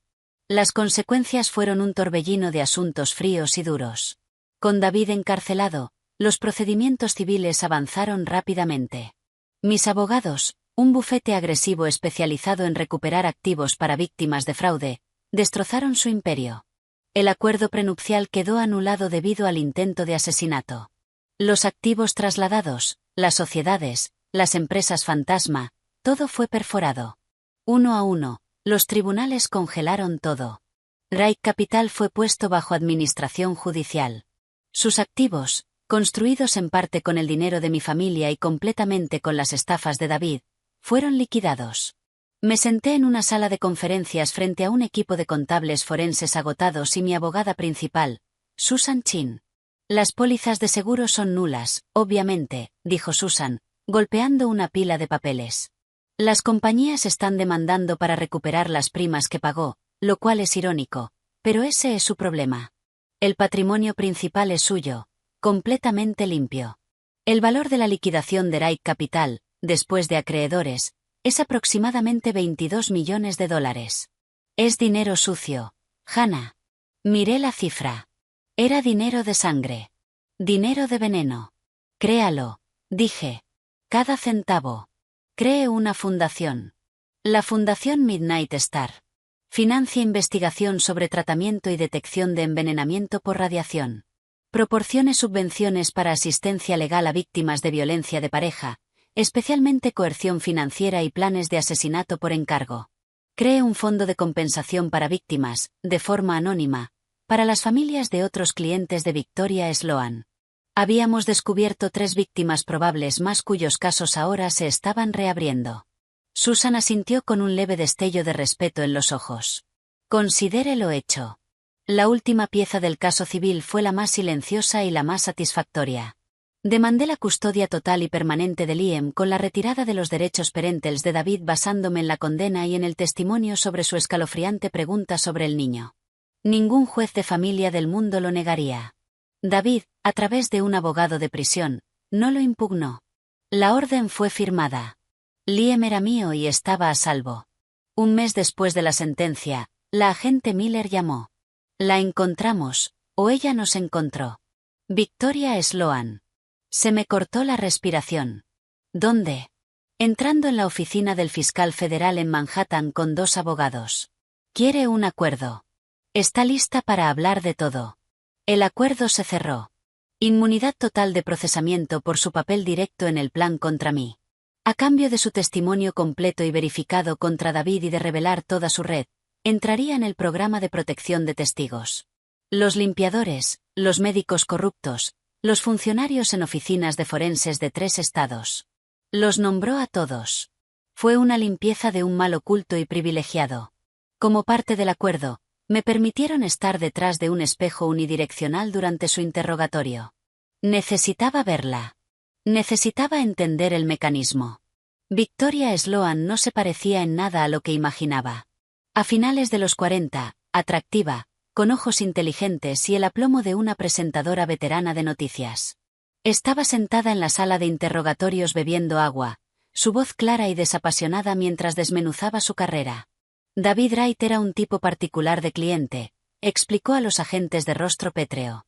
Los motivados por dinero son los más comunes, pero él tenía gusto por ello, un sentido estético.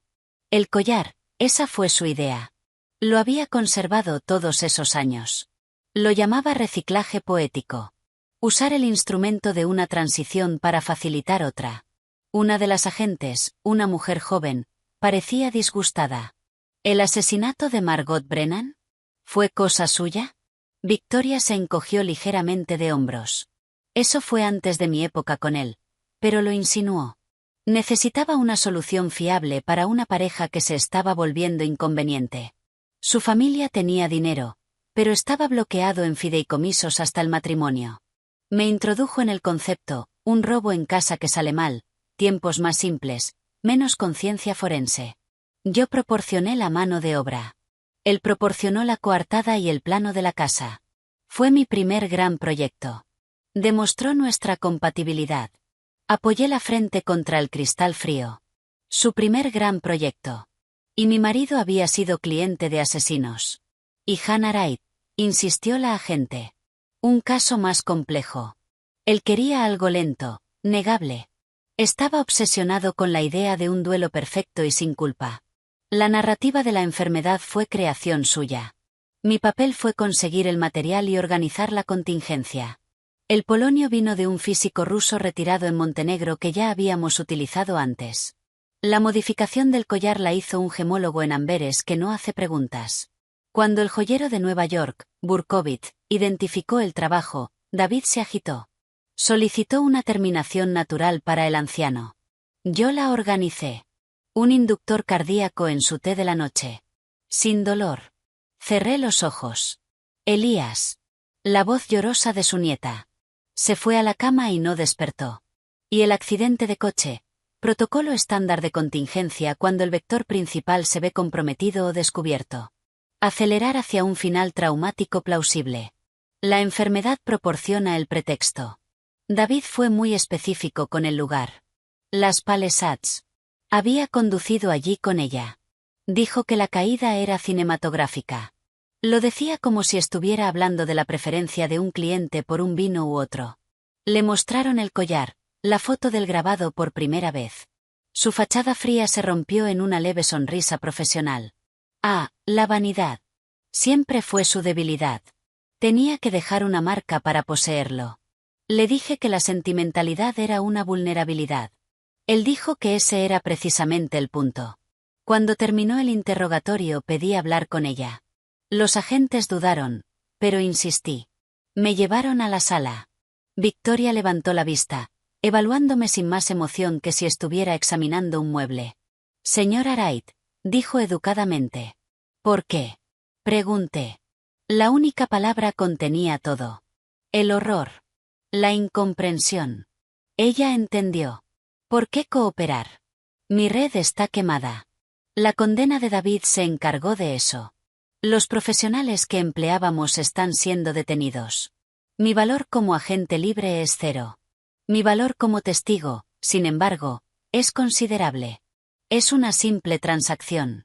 Mi libertad y una nueva identidad a cambio de cerrar los libros de varios negocios rentables, pero ahora concluidos. Es solo buen negocio. Usted ayudó a matar a gente inocente. Yo proporcioné un servicio para el que había demanda, corrigió con suavidad. Nunca juzgué las motivaciones del cliente. Solo la viabilidad del proyecto y la solidez del pago. Usted más que nadie debería entender la importancia de una buena planificación financiera. No había malicia. Era su filosofía expuesta. No tenía más palabras para ella. Era una especie diferente. Cuando me giré para irme, habló de nuevo. No durará, sabe, en prisión. Hombres como él necesitan ser los arquitectos. Ser un engranaje, un número, los rompe más rápido que cualquier condena. Un pequeño consuelo, supongo. No miré atrás. Afuera, en la brillante y normal tarde de Nueva York, respiré hondo. Había terminado. De verdad. El monstruo estaba encerrado. La máquina desmontada. El dinero se estaba transformando en medicina y ayuda. Jaque estaba sentado en un banco cercano. Se levantó cuando me acerqué. ¿Conseguiste lo que necesitabas? Preguntó. Conseguí la verdad, dije. Es más fea de lo que imaginaba. Pero se acabó. Lo miré. No podría haber hecho esto sin ti. Me salvaste la vida. Tú salvaste tu propia vida, dijo. Su habitual brusquedad se suavizó. Yo solo proporcioné las herramientas. ¿Y ahora qué? Ahora, dije, mirando la ciudad, a la gente que caminaba ajena al veneno que a veces corre por los canales más íntimos de sus vidas. Empiezo a construir algo nuevo. Algo que haga más difícil que el próximo David Wright tenga éxito. Caminó a mi lado. La fundación, eso es parte. Hay más. He estado hablando con una editorial. Estoy escribiendo todo. No solo los detalles escandalosos. Las señales financieras de alerta, los cambios de comportamiento, la forma en que te aíslan, no con violencia, sino con papeleo y negación plausible. Lo voy a llamar el libro de cuentas de las mentiras. Una leve sonrisa apareció en los labios de Jaque. Suena a superventas. Vas a necesitar seguridad. Victoria está en el viento, pero algunos de sus antiguos clientes podrían guardar rencor. Lo sé, dije. Habíamos llegado a mi nuevo edificio. Una torre moderna y segura con un portero que en realidad era un esmarine. Liam estaba arriba con Clare haciendo los deberes. Una noche normal y preciosa. Quizá conozca a un buen consultor de seguridad paranoico. Quizá sí, dijo Jaque. Aunque es caro. Puedo permitírmelo, dije. Y por primera vez en mucho tiempo, las palabras no tenían sombra ni doble sentido. Era solo un hecho. Era libre. Estaba viva. Y tenía trabajo que hacer. Un año después, la vista desde mi oficina en la planta 40 mostraba un Nueva York que brillaba con promesas indiferentes. La placa de latón en la puerta decía Hannah Wright de Schilken Saltensee. Debajo, en letras más pequeñas, forense financiero y mitigación de amenazas. No era el comité de la galería ni la junta de beneficencia. Era mío. Construido de las cenizas, financiado con dignidad recuperada. Mi teléfono vibró en una línea segura. Era Jaque. Su voz áspera y familiar. El equipo de seguridad para la señora Bennett ya está en su sitio. Equipo de 2 personas, ex servicio secreto. Está nerviosa, pero sigue el protocolo. 0 contacto con el marido. Todas las finanzas congeladas. Estamos auditando sus carteras de criptomonedas. El patrón es familiar. Es un kit inicial de David Wright, solo que más descuidado. Bien. Envíale mis saludos. ¿Y la factura?, dije con una sonrisa en la voz. Jaque dirigía el brazo operativo de seguridad de The Shield. Yo manejaba la parte financiera y estratégica. Clare, mi directora financiera y de comunicaciones, se aseguraba de que el mundo supiera que nuestra historia no era solo morbo de crimen real, sino una advertencia con dientes. Cenaremos esta noche. Liam quiere enseñarnos su robot que supuestamente puede traer snacks. De momento solo pita y gira en círculos. Un prototipo. 7 en punto. No llegues tarde. Está cronometrando la eficiencia de entrega de snacks. Colgué. Una sensación cálida atravesó la tensión habitual del día. Liam estaba prosperando. Terapia, una nueva escuela y el amor inquebrantable de su madre y su peculiar familia elegida, Clare, Jaque y una muy protectora exagente del FBI llamada Miller que venía los domingos a comer pancakes. Liam preguntaba cada vez menos por David. La carta supervisada por el terapeuta que David había enviado 6 meses antes, llena de frases autocompasivas y vagas, había sido interceptada, leída por el terapeuta y considerada no apropiada para el niño. Fue destruida. Yo misma me aseguré de que David lo supiera. Sin más acceso. Sin más veneno. El intercomunicador sonó. Señora Wright, su cita de las 2 está aquí. La señora Alves del New York Times. Hágala pasar. Isabella Alves era una periodista de mirada aguda en sus 50. La misma que había publicado mi primer artículo de opinión. De víctima perfecta a demandante. Como el libro de cuentas de mi marido casi me mata. Se había vuelto viral, lo que llevó a un contrato para un libro y una gira de conferencias que no trataban del morbo del trauma, sino de autodefensa forense. Hannah, dijo estrechándome la mano con firmeza. El artículo es brillante. El borrador de legislación que has desarrollado con la oficina del senador Vance. La ley de transparencia financiera en parejas. Tiene dientes de verdad. Divulgación obligatoria de las pólizas de seguro de vida entre cónyuges. Revisión independiente de cualquier póliza superior a 5 millones. Una base de datos federal para detectar patrones de viuda negra o viudo negro entre estados. Estás intentando convertir una historia gótica de horror en burocracia aburrida. Es brillante. La burocracia es más difícil de engañar que una persona, dije, invitándola a sentarse. David explotó huecos del sistema. El amor no debería requerir un investigador privado y un contador forense. El sistema debería tener señales de alerta, no solo para bancos, también para aseguradoras y tribunales de sucesiones. Hablamos durante 1 hora sobre el artículo, la presión política del lobby de las aseguradoras, las historias que estaban llegando a la línea de ayuda de The Shield desde todo el país. Cuando se marchaba, se detuvo. Hay un rumor de una fuente en la prisión de Otisville sobre David. Mi espalda se tensó. ¿Qué rumor? Que no se está adaptando nada bien. Está en custodia protectora, pero se está desmoronando. Escribe textos maníacos e incoherentes diciendo que todo era una obra maestra y que el mundo es demasiado pequeño para comprenderlo. Los otros presos lo llaman el joyero. Lo odia. No sentí nada. Ni satisfacción ni pena. Solo una nota clínica distante. Una obra maestra que le consiguió cadena perpetua. ¡Qué poético! Después de que se fuera, pasé la tarde revisando el informe trimestral de la fundación. La Fundación Midnight Star había financiado 2 nuevas becas de investigación en forense radiológico en Johns Hopkins y había proporcionado subvenciones legales que ayudaron a sacar del negocio a 3 facilitadores similares a Victoria Sloan. El dinero ahora estaba limpio. Era un escudo. Esa noche, en el acogedor salón lleno de libros de mi casa en Brooklyn, el ático de Tribeca vendido y el dinero donado a la fundación, Liam nos mostró su robot de snacks.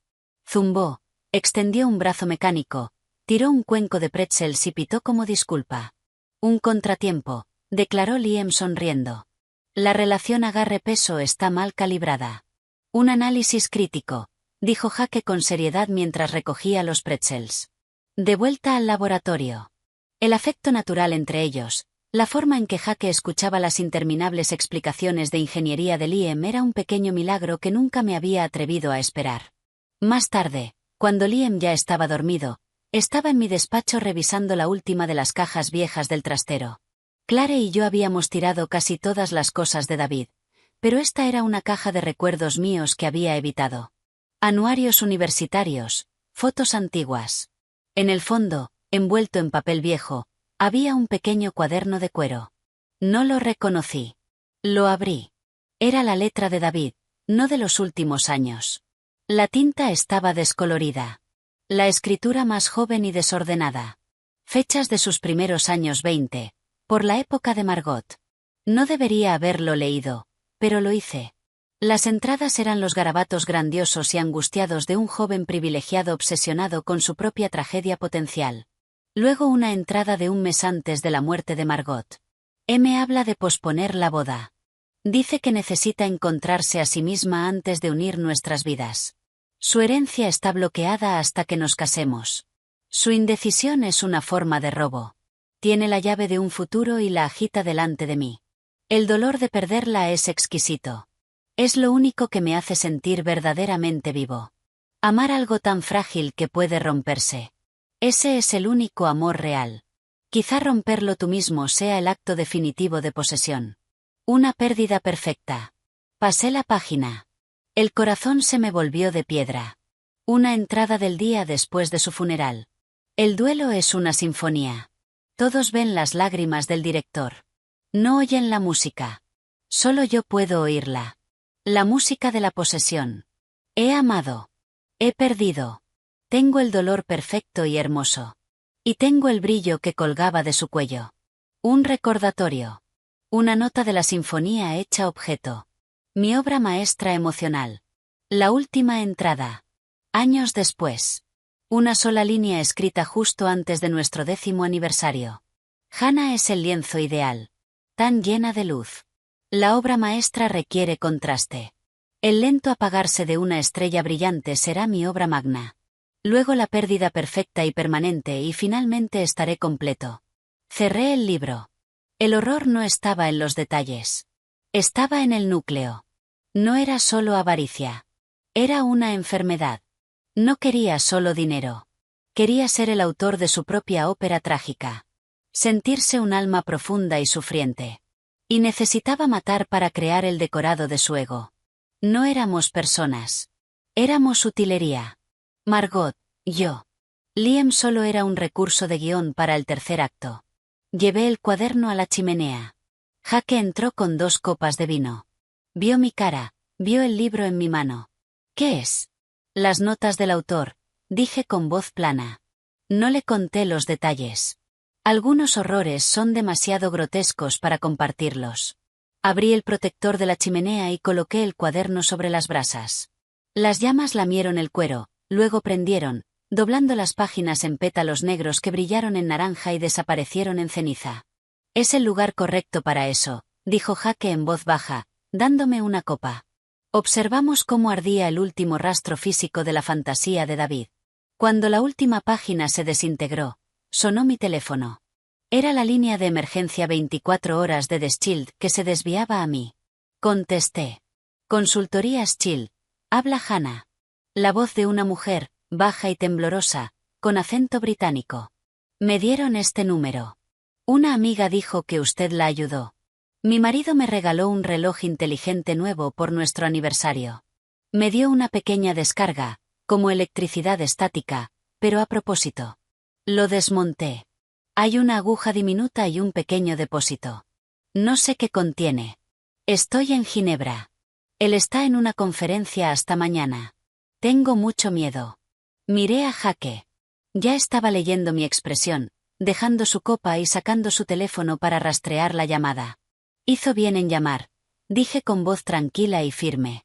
Escuche con atención. No toque el reloj otra vez. Métalo en una bolsa hermética. ¿Dónde está exactamente ahora? Mientras ella susurraba la dirección de un hotel junto al lago, le di instrucciones. Cierre la puerta con llave. Llame a recepción con cualquier excusa para que un empleado esté cerca. No beba nada del minibar. Jake ya estaba enviando mensajes movilizando a un socio europeo con el que trabajábamos. Tenemos un colaborador que puede llegar en 90 minutos, dije. No está sola. Esto es lo que hacemos. Los detenemos. Colgué y miré las últimas brasas del cuaderno en la chimenea. Luego miré a Jake. Ginebra. Marido corporativo. Probablemente un ejecutivo farmacéutico. Aguja en un reloj inteligente. Probablemente una toxina cardíaca de acción rápida. Limpio, negable, tecnológico. El plano evoluciona. La boca de Jake era una línea dura. Cuanto más cambian las cosas. ¿Quieres que vaya? Pensé en Liam, dormido arriba, a salvo. Pensé en la mujer junto a un lago suizo, sosteniendo en su mano temblorosa el objeto de su propia muerte. Pensé en el libro de cuentas que había prometido equilibrar. No solo por mí, sino por todas las demás. Iremos los dos, dije con voz clara y segura. Ya no era Hannah, la posible víctima. Era Hannah Wright, de The Shield. La fortaleza. Reserva los vuelos. Vamos a atrapar a otro.